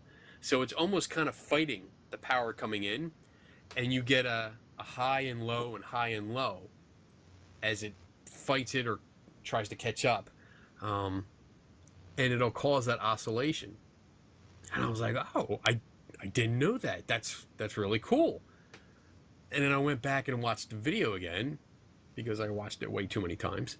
And I found out that when all this is happening, there's a point where, you know, the attack, the almost attack, where Zach's like, which is really corny and cheesy, I gotta say. Yeah, I thought that too. Cheesiest fucking acting I've seen in a long time. But when he walks away, the one camera turns and gets a wider view, and the camera guy, the main camera guy, is standing right next to the furnace. And the furnace has an induction motor in it.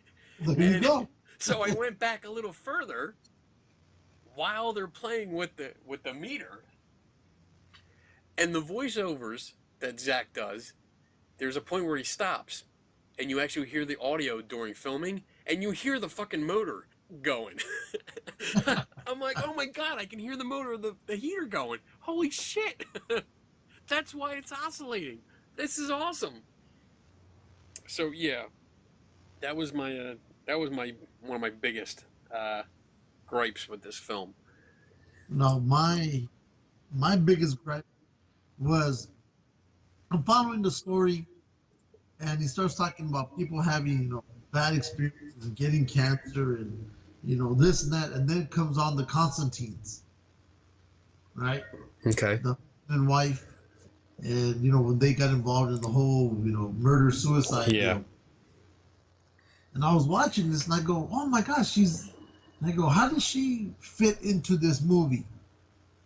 And then when he said, oh, that Sandra had contacted whatever this thing was, and then a few months later, she would be dead. And I'm thinking, why are you bringing in, you know, this tragic event into this movie and trying to, you know, to cement it with all the other bad luck that everybody else has had, and that eventually these two would get? That kind of pissed me off, because that kind of brought us back to that guy who does the broken box. Oh yeah. You know, so I was like, so you're trying to tell me, even though it's not the same level, it's almost like I'm gonna try to feed off of their, you know. He's trying to capitalize off this tragic event. Yeah. And put it here, and I was like, that's kind of cheesy, you know. Yeah. I know the husband's wife, Sandra, and or the husband's sister, and but I was like, why are you doing this? You know, I understand you're making the story, but there was no reason for you to say, because everybody who's walked into this house has had some type of bad effect, and oh, by the way, I lost 2 friends who interacted with this thing, so now they're gone too because of whatever this thing was. Yeah, we saw there was a little bit of there's more of that. Earlier in the film, Chris Fleming, self-proclaimed psychic, tries to get in on the act. You know, by sending this text. Keep away. Yeah, and I see this big demon thing, and it's a bad thing, and it's not like, oh, you should stay away. And it was just. Go ahead. No, you go ahead. It was comical when that came up. As soon as that came up, I was like, you know, I met Chris, I know Chris, and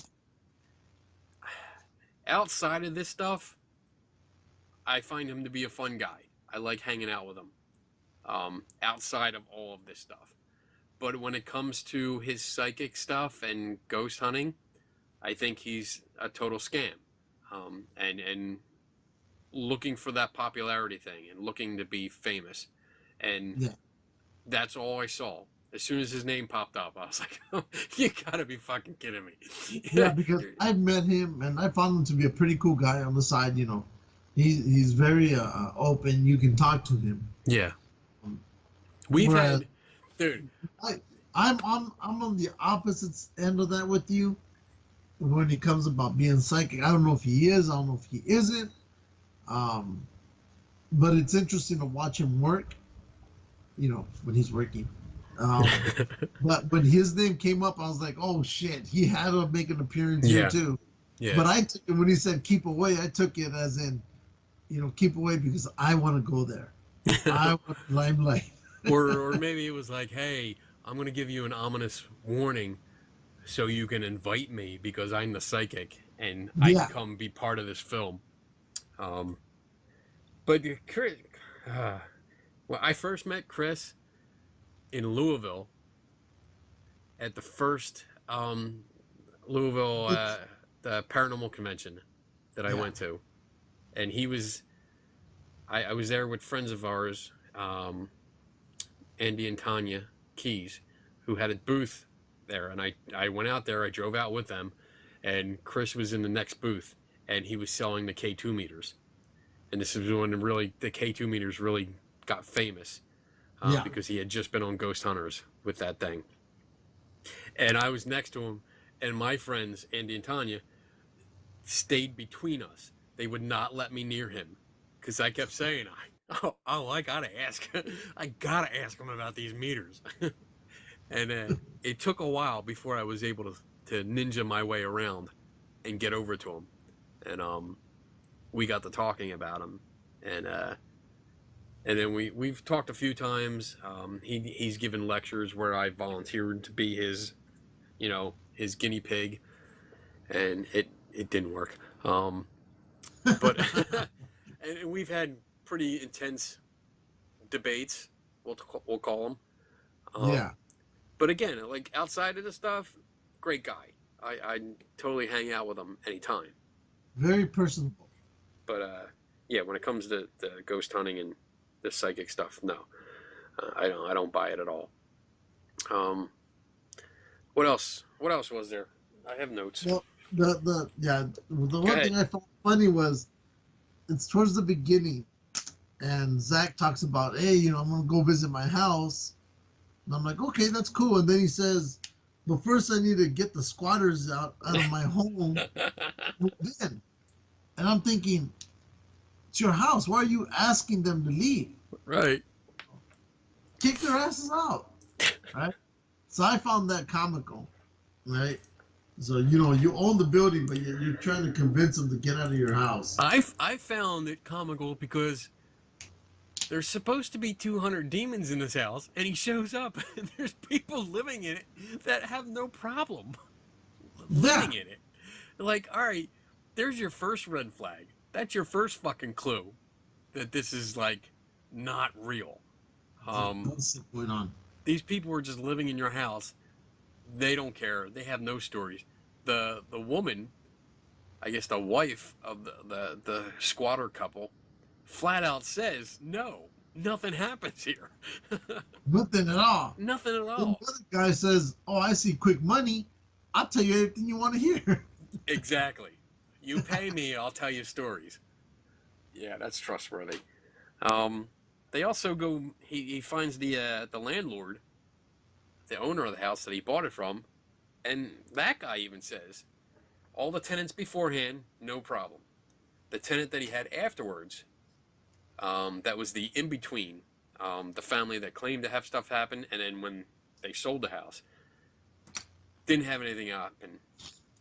Those people, the tenants after, had actually talked, my good buddy, now I can say that, Joe Nickel, investigated the case. He actually flew out there and talked to that family. And they said, no, nothing has happened. Nothing is out of the ordinary. It's fine. Nothing's going on. That's your second clue. that this might not be real. Yeah, because there was a lot of people saying there's nothing here, there's nothing here. Nothing here. You know, there's nothing weird going on except this dysfunctional family. That's pretty much what it came down to. And I feel bad for the kids. I really do, that they have to deal with all this bullshit.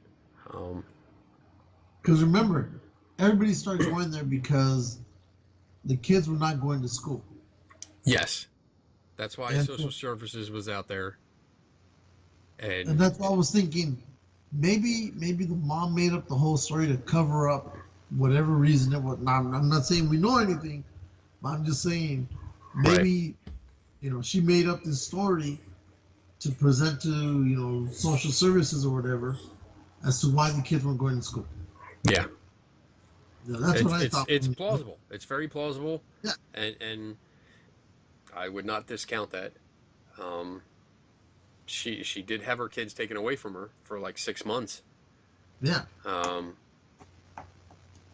And she has them back. She also has a exclusive deal that she signed with a producer for the story rights, which is why she wouldn't talk to Zach in the film. Yeah. Which I thought was funny. Which is why that director called Zach. That part. To basically tell him, keep away from my story. But we don't hear that. See, that part actually, I found that comical too, because Zach tells us in a boring voiceover that he gets threatening calls from this producer, who incidentally I believe it's the guy that did the Conjuring movies. Because again, Joe Nickel had investigated this back in 2014, and then found out that the mom that made these claims had signed this exclusive agreement with that producer. So where was I going? Oh, we only hear one line that's allegedly from this producer guy, because they had to disguise it, and it's only talking about the priest that was under the impression that he signed one deal and not another with Zach, and that's it. And then the rest of the tough talk comes from Zach, who I don't even think is on the phone at the time. I was thinking, why are you talking in the snow? Yeah. You're from Nevada, and you're walking around the snow conducting business. Yeah, why aren't you inside your fucking house that you bought? Yeah. And doing it civilly and talking, and why don't we hear the rest of the conversation? You already disguised the guy's voice. Why don't we hear the rest of the threats? It's almost like the other conversation he has which I thought was kind of irresponsible of him to say that there was a previous woman who had an abusive boyfriend, and he was going to go confront him because he thought maybe that he cursed them. That he cursed them. Yeah. And I'm like, what business is that of yours? Yeah. So then he goes all the way over there, goes to this person's house, right? And kind of puts him there in front of the nation, saying this guy's an abuser without saying it. Right. And what I would love to know is, when he's talking to him, he says, well, the guy, when he said he didn't want to get into it, he didn't want to talk about it. And I'm thinking, did he not want to get into about him being, were you did you abuse your girlfriend? I don't want to get into that. Right. Or did he say, did you, put a curse on him? I don't want to get into it. So I just feel like somewhere there, he only took what he wanted to push his story along. Oh, I saw that a lot throughout the film. Because I was thinking, I would really love to have heard him ask him, did you do this? Because he never asks him, did you curse your girlfriend? Did you curse the house? Did you open the portal? I would have loved to heard all those questions, but all you hear is, hi, I'm Zach, I'm going to make a movie, or I'm doing a documentary. And then he says, I don't want to talk about it. Somewhere in there, something's missing. I got to give that guy credit for being calm, because I would have been pissed if this douchebag showed up at my house with a police officer. Yeah, well, remember, you had a cop there, too. So. Yeah, well, that's it. You show up at my house with a cop, because you think I cursed a house or cursed a fuck you. Yeah.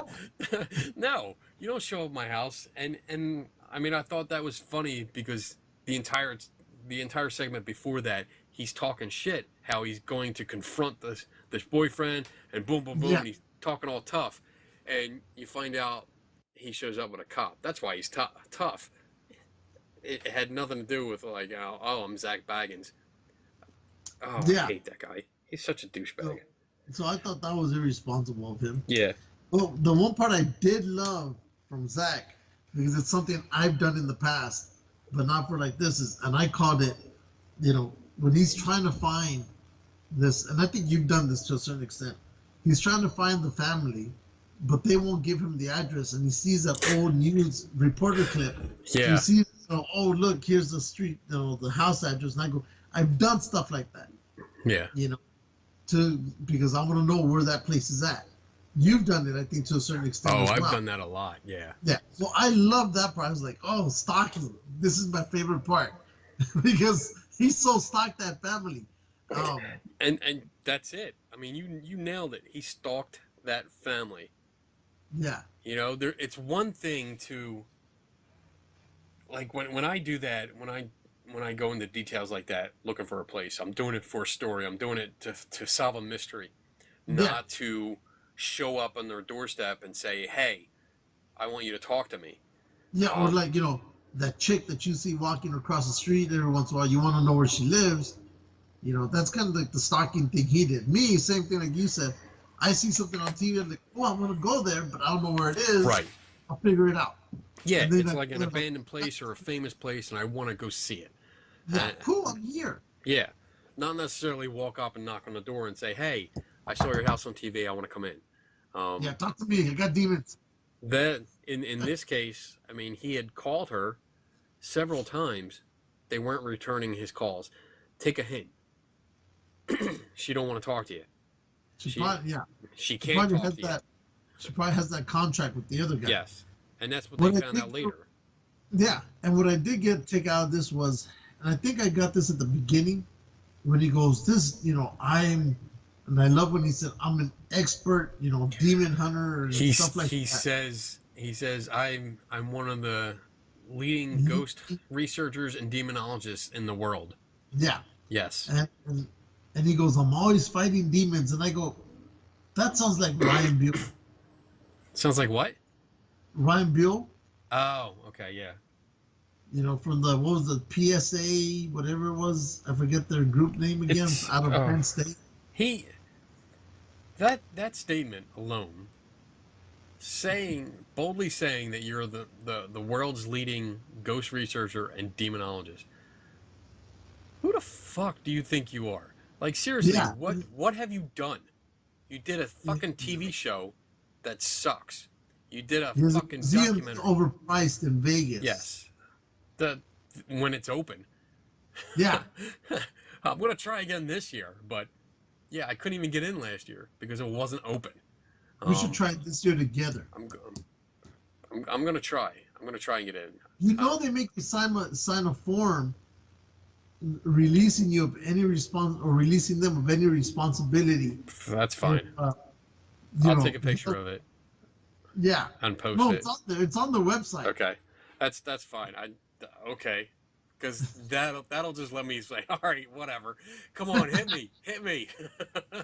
I'm gonna drop my pants and rub my ass on the basement steps that he has in there now. Yeah. Okay.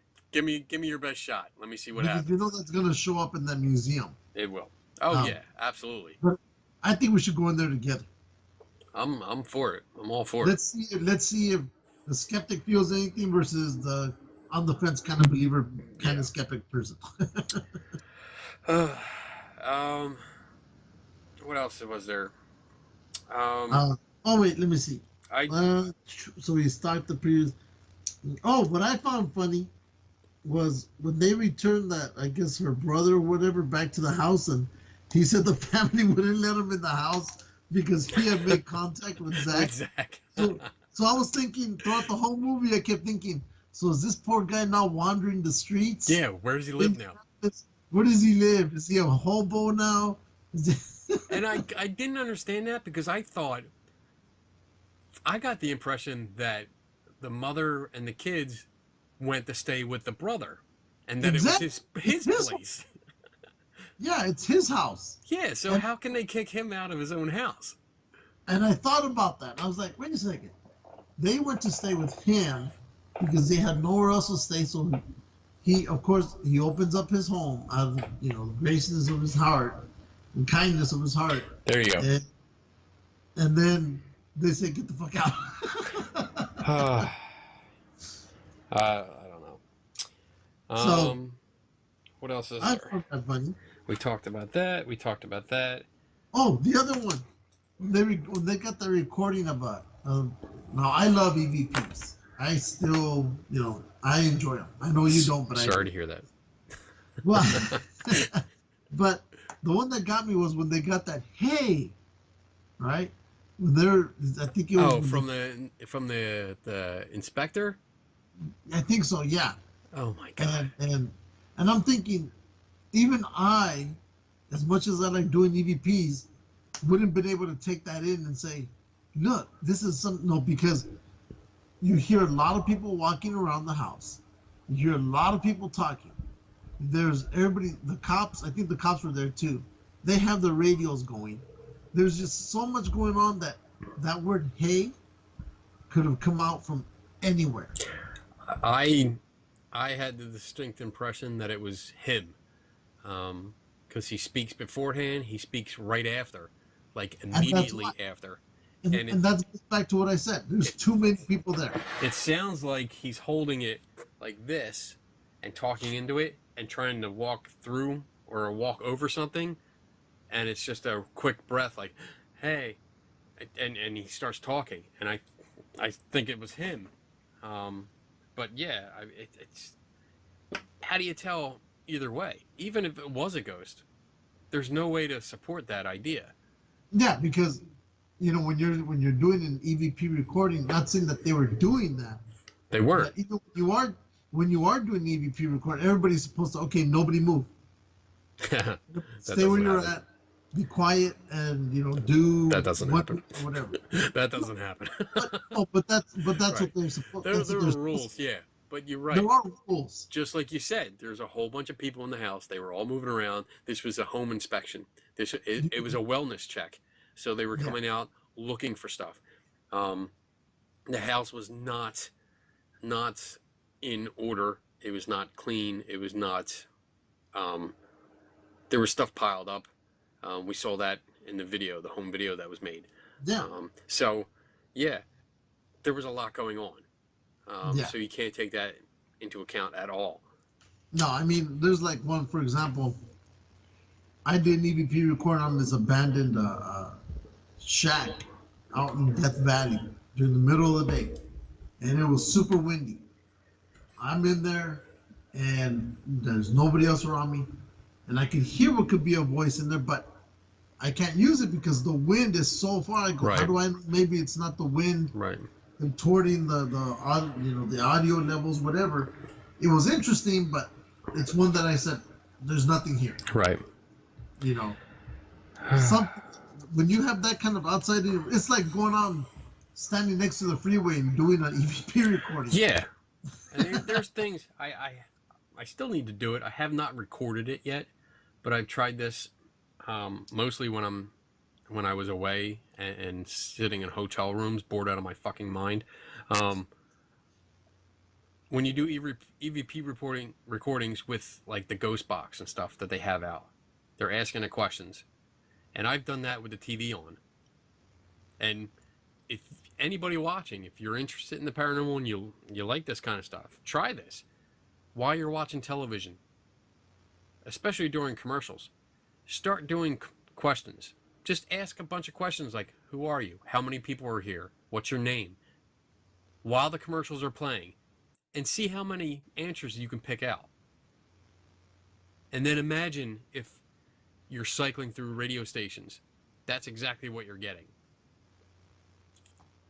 So they're all going to do that now. It's going to be the new hot thing. I hope so. Go ahead, have fun, dude. I've had people that have pre-recorded words and they just cycle it, and then they ask it questions. I'm like, you have words recorded and you're just replaying them. How is, never mind. I don't even fucking care. Yeah, exactly. What else you got? You got anything else? Let me see. Because I have a few things. Oh, remember when that family that drives by and they said they used to live there? Yes. And then okay, now Attention fast horse. forward with the boy. Yeah. Now fast forward when they're leaving and that boy's just standing out there in the street and Zach is looking at him from inside the house. Yeah. And something's odd about that boy, right? And then he mentions, "Oh my God, so cold in here, these demons." Right? And I was Okay. thinking, fucking snowing out there. Of course it's gonna be cold. You don't tell the difference between the cold out there or the cold in there, and you're in a house that has no electricity. How do you know what's what? What? Yeah. I mean, I'm gonna build off of that and say that I was very, very disturbed and upset by the segment where that mother that came by that used to live in the house calls Zach after the alleged suicide attempt by her daughter. And I thought, my first thought was, why the fuck would you call Zach Baggins if your daughter just attempted suicide? Yeah. Why? Why? There's talk about that. Absolutely no freaking reason why you would call him when you're waiting for the fucking police to show up. Yep. There's absolutely no reason. No reason at all. It was ridiculous. And then the whole segment afterwards where they're talking and there's a part where Zach's talking to, I guess, the lady's sister or something, and the woman is describing, oh yeah, she went like this and that, and she was poking it with a pen. Yeah. And I'm like, wait a minute. And then she makes a comment that she had little tiny cuts. Like, was she really trying to kill herself, or was she just jabbing herself with a pen, and then Zach has to go and turns into stigmata, which I was like, what the fuck is that about? Where did that come from? So I was actually really, really disturbed by that whole segment. It didn't sit well with me. There was no believability when they were interviewing the daughter later on. I just didn't buy it. Like, everything inside me was saying, this is fake. This is fake. There's something wrong with this. To the point where I was writing about it, and I wasn't sure how to approach it. Yeah. Because it's a very sensitive subject, and I'm not well versed in this. So I actually reached out. I was talking to Anna Hill, because I know she has some kind of experience with it. I don't know, like, how, and I'm not going to get into that. Yeah. But I know she's talked about it before, so I actually sent her a message, and I'm like, hey, are you up? I need to talk. And she was great. She got right on with me. We were talking about it and going through some stuff. I won't get into details, but I basically said, this is what I was thinking. This is what I saw in the film, and this is how I'm rating it up. And I need some advice, make sure I'm not being insensitive. I'm not, I don't want to come off like a dick, but I really do think that this isn't right. Something's off about this. And so she helped me. She helped me a lot, and I really appreciate it. So what I wrote apparently is good. But yeah, I was really disturbed, and I'm really hoping that no, that's not the right word. I hope I'm wrong about that, because I think it would be really, really, really, really disgusting if they all faked that segment, in order to have it part of the film. Yeah. I didn't care for that part because, mind you, the girl had just tried to commit, supposedly, suicide maybe a few weeks prior, right? Yeah. And now Zach is in here talking to her about suicide. Like, he doesn't know what state of mind she's in. Maybe it was too traumatic for her to talk about it at that time. Maybe, I just don't think he was the person who should have brought up why she wanted to do it, or Right. did she remember why she was doing it, or any of that. I just felt that. Go ahead. I just felt he was to be doing that. He was exploiting it. Yeah. That's exactly what he was doing. He was exploiting it and trying to tie it into the curse of the house, which is disgusting. I thought he was a douchebag before, and after this, I don't know how. I don't know what the next level is. Like, he's at Roundtree douchebag level. That's where I put him now, because of that. That's all I got to say about that. Yeah, I just that part disturbed me because I was thinking, what if he makes her, I don't know. Think so, but what if now she's feeling bad because you just told her you try to, you mistreated your mom. Yeah. So that's why I just felt he shouldn't be the guy talking to this girl, especially about those kind of things. Right. He's not qualified to do that, and he shouldn't be. Much less pull her aside and talk to her, and then set up an exorcism for her. Like, yeah. Seriously, dude. You fucking exploit much? Do you? Dick? Yeah, right. That was horrible. I thought that was bad, and it pissed me off because I was thinking, what if he's caused her more damage than right. Right. About that. The other one that I found comical. Uh-oh. We found a lot comical in this film. Well, this one's kind of okay. If you're a high-profile person, okay, a celebrity, okay, would you just give your number out to people that you don't even know? No. Okay. So he goes to his house, and then he leaves that night. Right? I forgot where they were going. Yeah. And then his neighbor sees a dude trying to break into the house from the front door. And then he says, my neighbor calls me on my phone. And I was thinking, you don't even know these people, and you're already giving your number out to people saying, call me. Hey, Zach, someone's at your house. You need to come on back. And then they all come back, and there's all the cops and everything and whatnot. And I was like, even I don't give out my phone number to people I barely meet. Yeah. I have to know them for a while before I say, here's my number. Yeah. Unless it's a woman. Here's my number. Yeah. Then yeah. Never mind. I'm not even going to go there. I think that was just part of the marketing ploy. I mean, and give out his number, let everyone know he's there, and that's how that family showed up. Oh, we heard you were filming. Oh, let's show up with everyone in the car. Yeah. And see if we can get in TV. Yeah. Okay. Great job. I did. There was so much. We're almost at 2 hours, but there's more stuff. Shit. The overall theme that he had going, that this film was cursed, and blaming all these injuries to different people at different times, time intervals and stuff.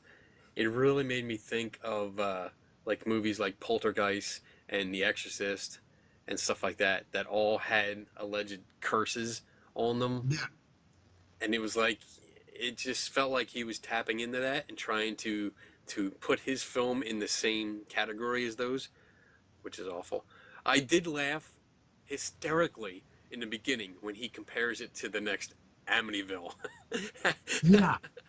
I was like, you gotta be fucking kidding me. That has been proven time and time again to be a hoax, and you're comparing it to it. Good job, jackass. Oh, all right. I did have a conversation. They had like a video clip where they had this dark anomaly show up. Oh, uh-huh. Yes, and then they consulted a NASA guy, a NASA video engineer guy. I found him. I got in contact with him, and I spoke did with him. you? Yes, I know. I mean, I told you, man. I'm trying to bump up my writing, and get in touch with all these people. So I did find him, and we had a conversation. At one point, I thought it was going downhill. Uh-oh. Because I did find him, and then I sent him a message saying, hey, I'm doing an article. I'd like to ask you a few questions about your analysis of this video. And he wrote back saying, sure. So I sent him a bunch of questions, and they were specific questions about what he said, what he did, and his conclusion about him. So he wrote back first saying that he'll get to him later when he has time.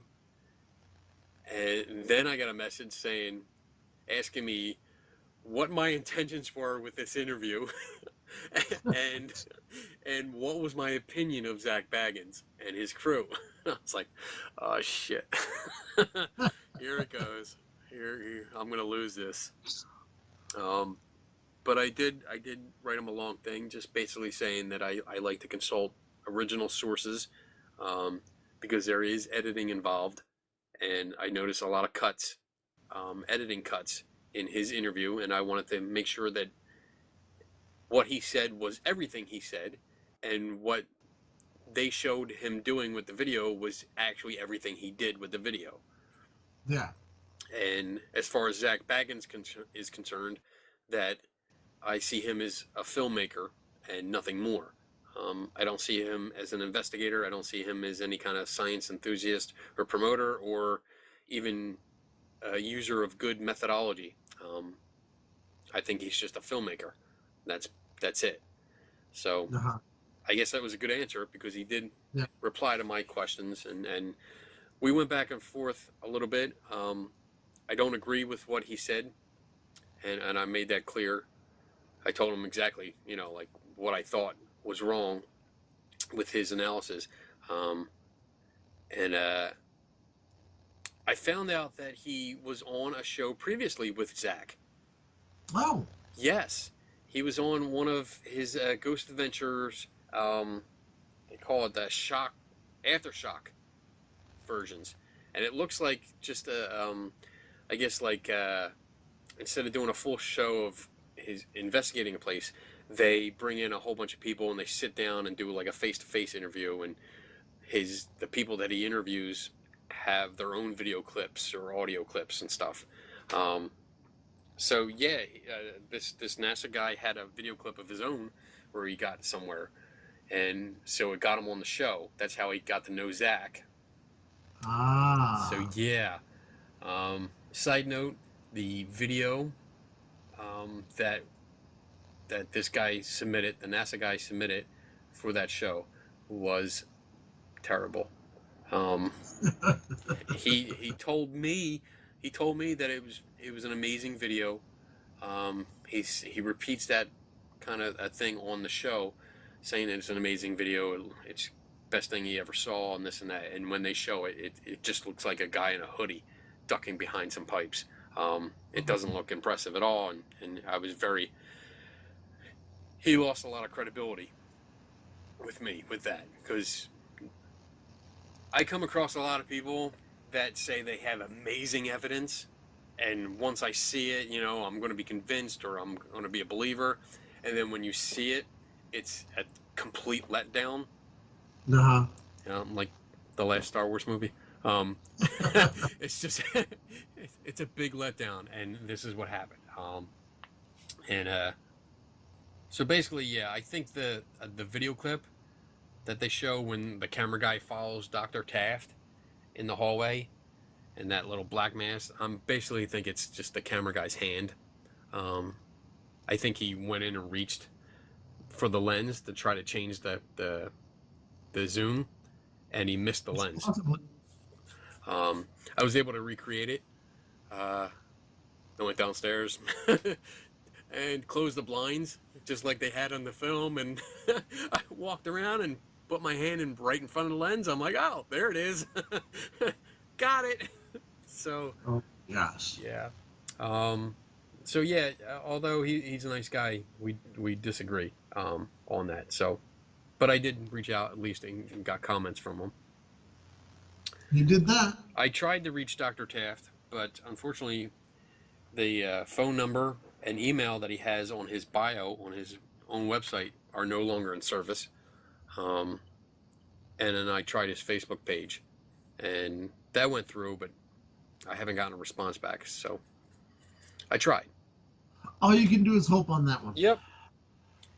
And that's pretty much.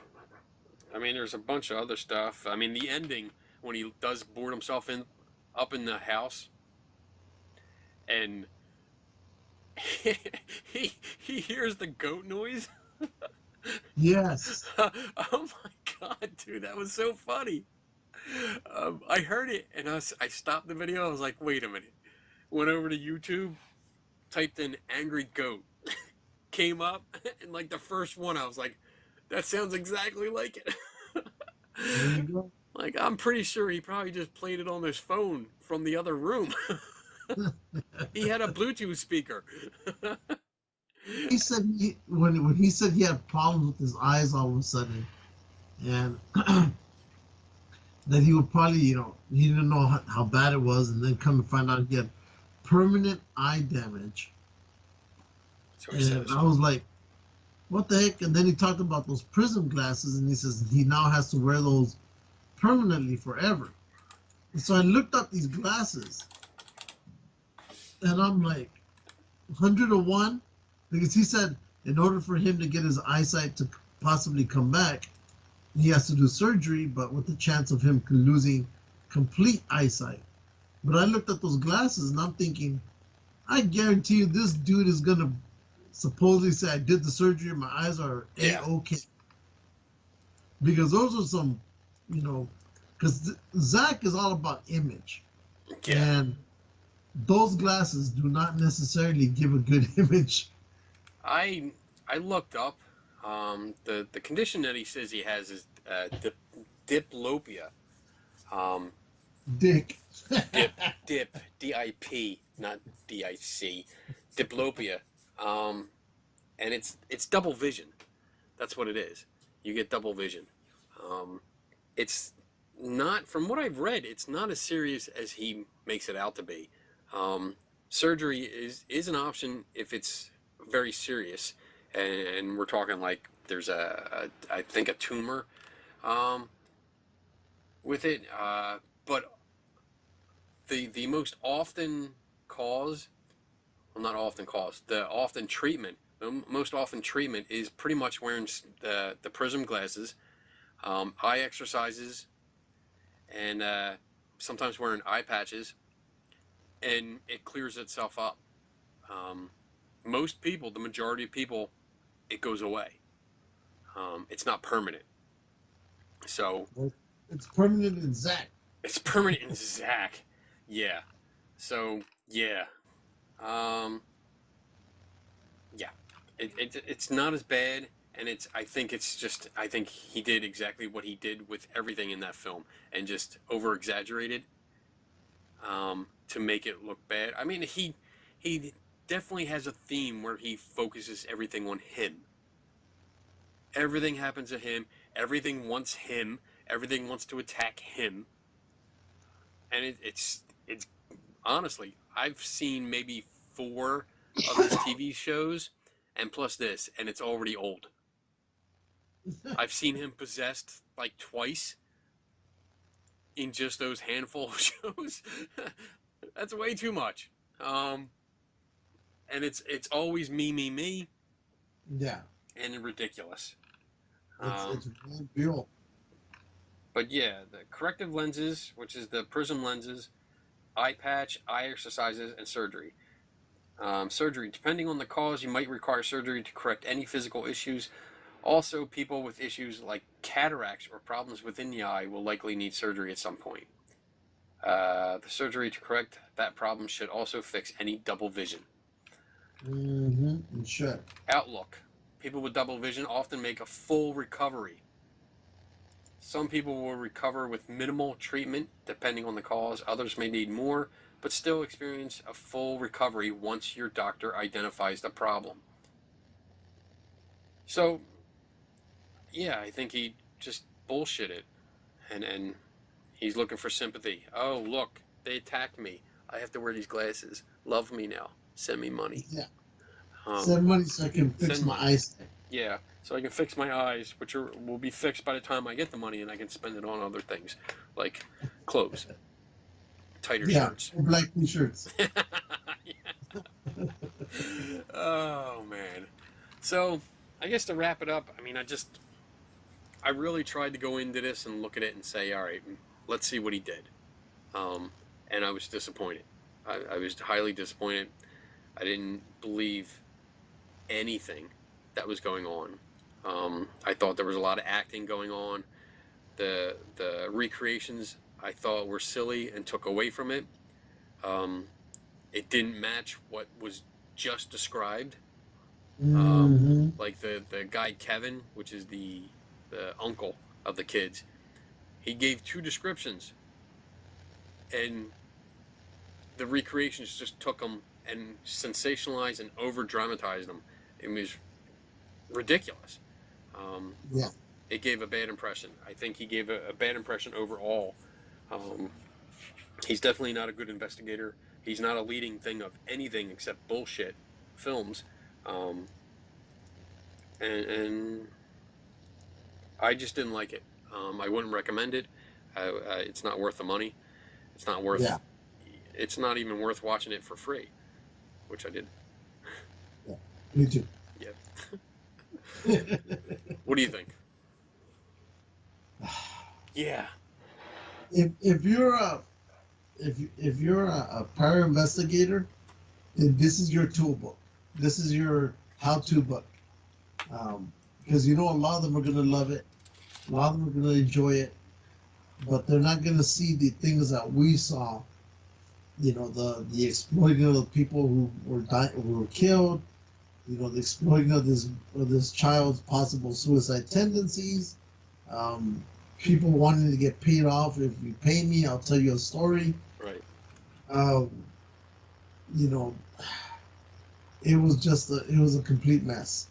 And then the one thing is, him destroying the whole building, and saying, "Oh, I'm going to keep it away from everybody else," but at the same time, kind of like saying, if he did bullshit the whole movie, there's no way anybody can prove it now because it's all gone. Yes.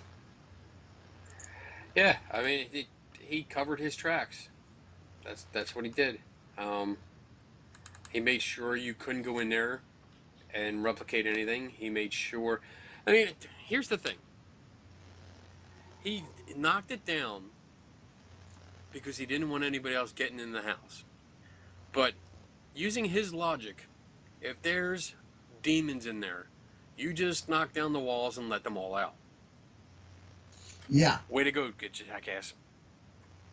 Now somebody else is gonna have to deal with this crap. Yeah. Now you let them out in the world, and you just fucked everything else. Yeah, just like that cop said, and I think that made sense. What that one police officer said: if you knock this thing down, what are you letting loose on the world?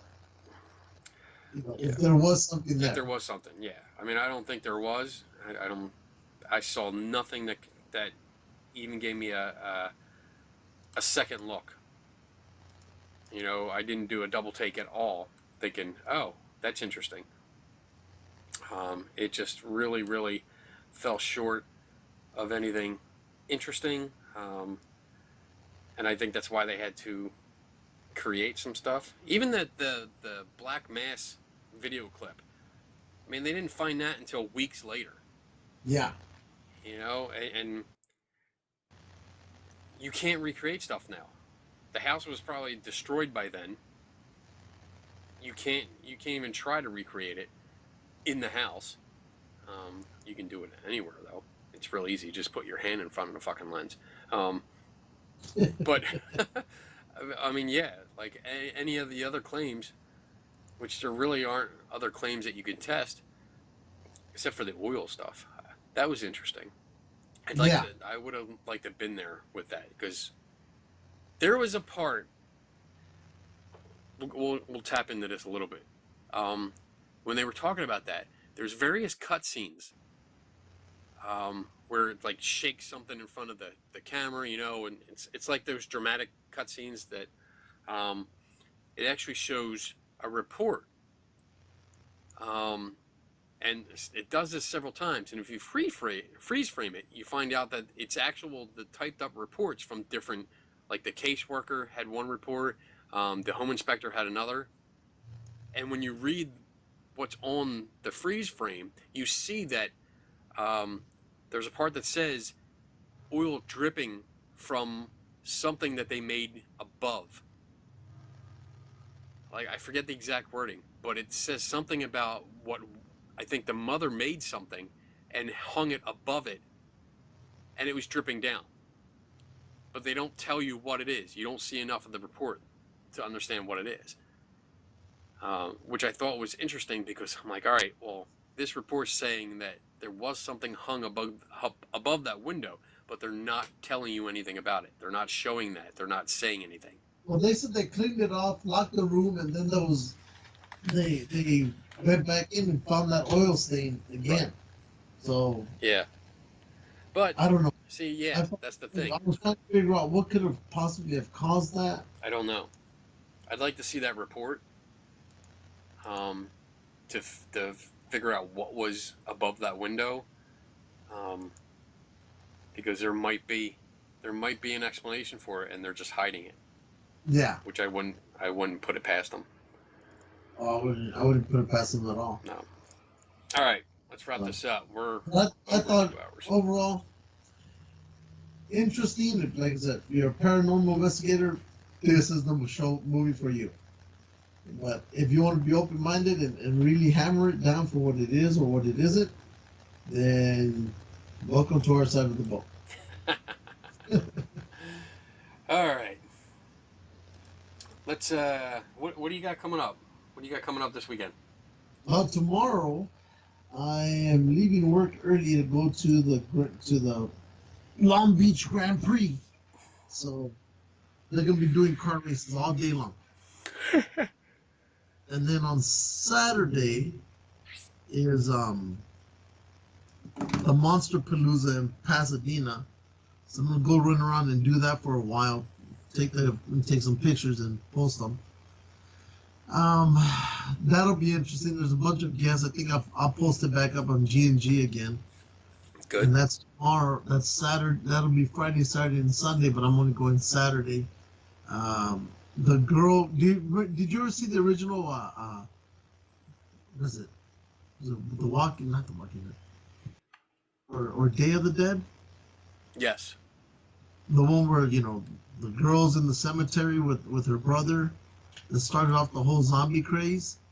It was was that like the more comical one? No, it was the original one. The original one was Dawn of the Dead, right? Yeah, I think so. It's the one where it was Night of the Living Dead. Yeah. Yeah. That one. So she's gonna make an appearance. Oh. So I'm like, I gotta get her autograph. As long as it's not ridiculously high. Yes. So, she's gonna be there. There's gonna be a bunch of other celebrities. Machete is gonna be there. Danny Trejo.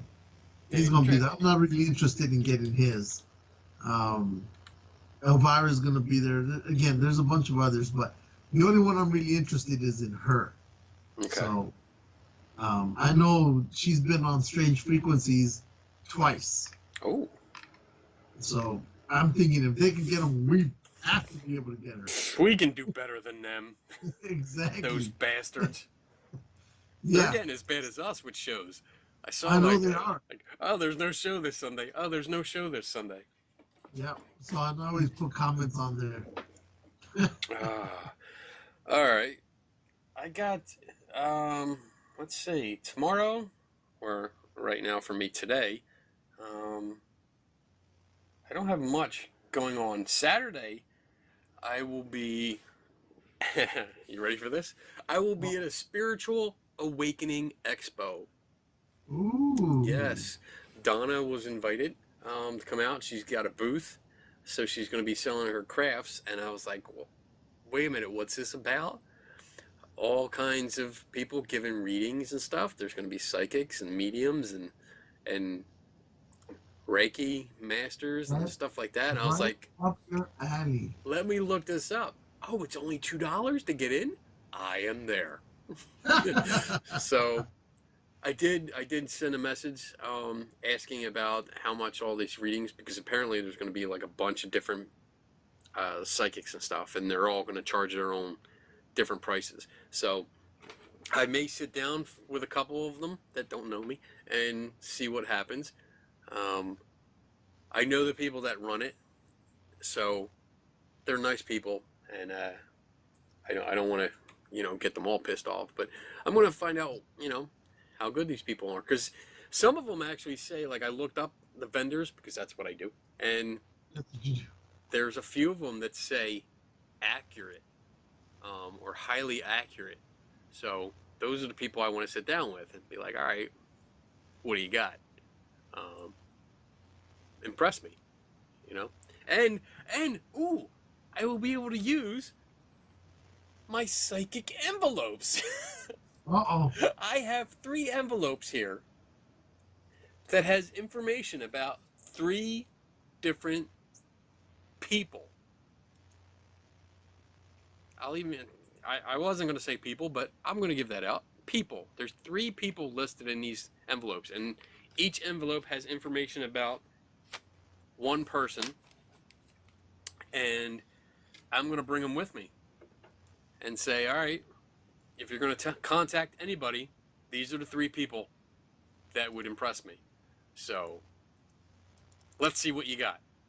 Let's see what they got. I can't wait, because I know what's in them. Nobody else does. Not even Donna. Uh-oh. Yeah, because I write them in secret. But yeah, we'll see. And then let's see. That's Saturday, and then Saturday night I have nothing. I might go see Ready Player One again. And then Sunday is the flea market.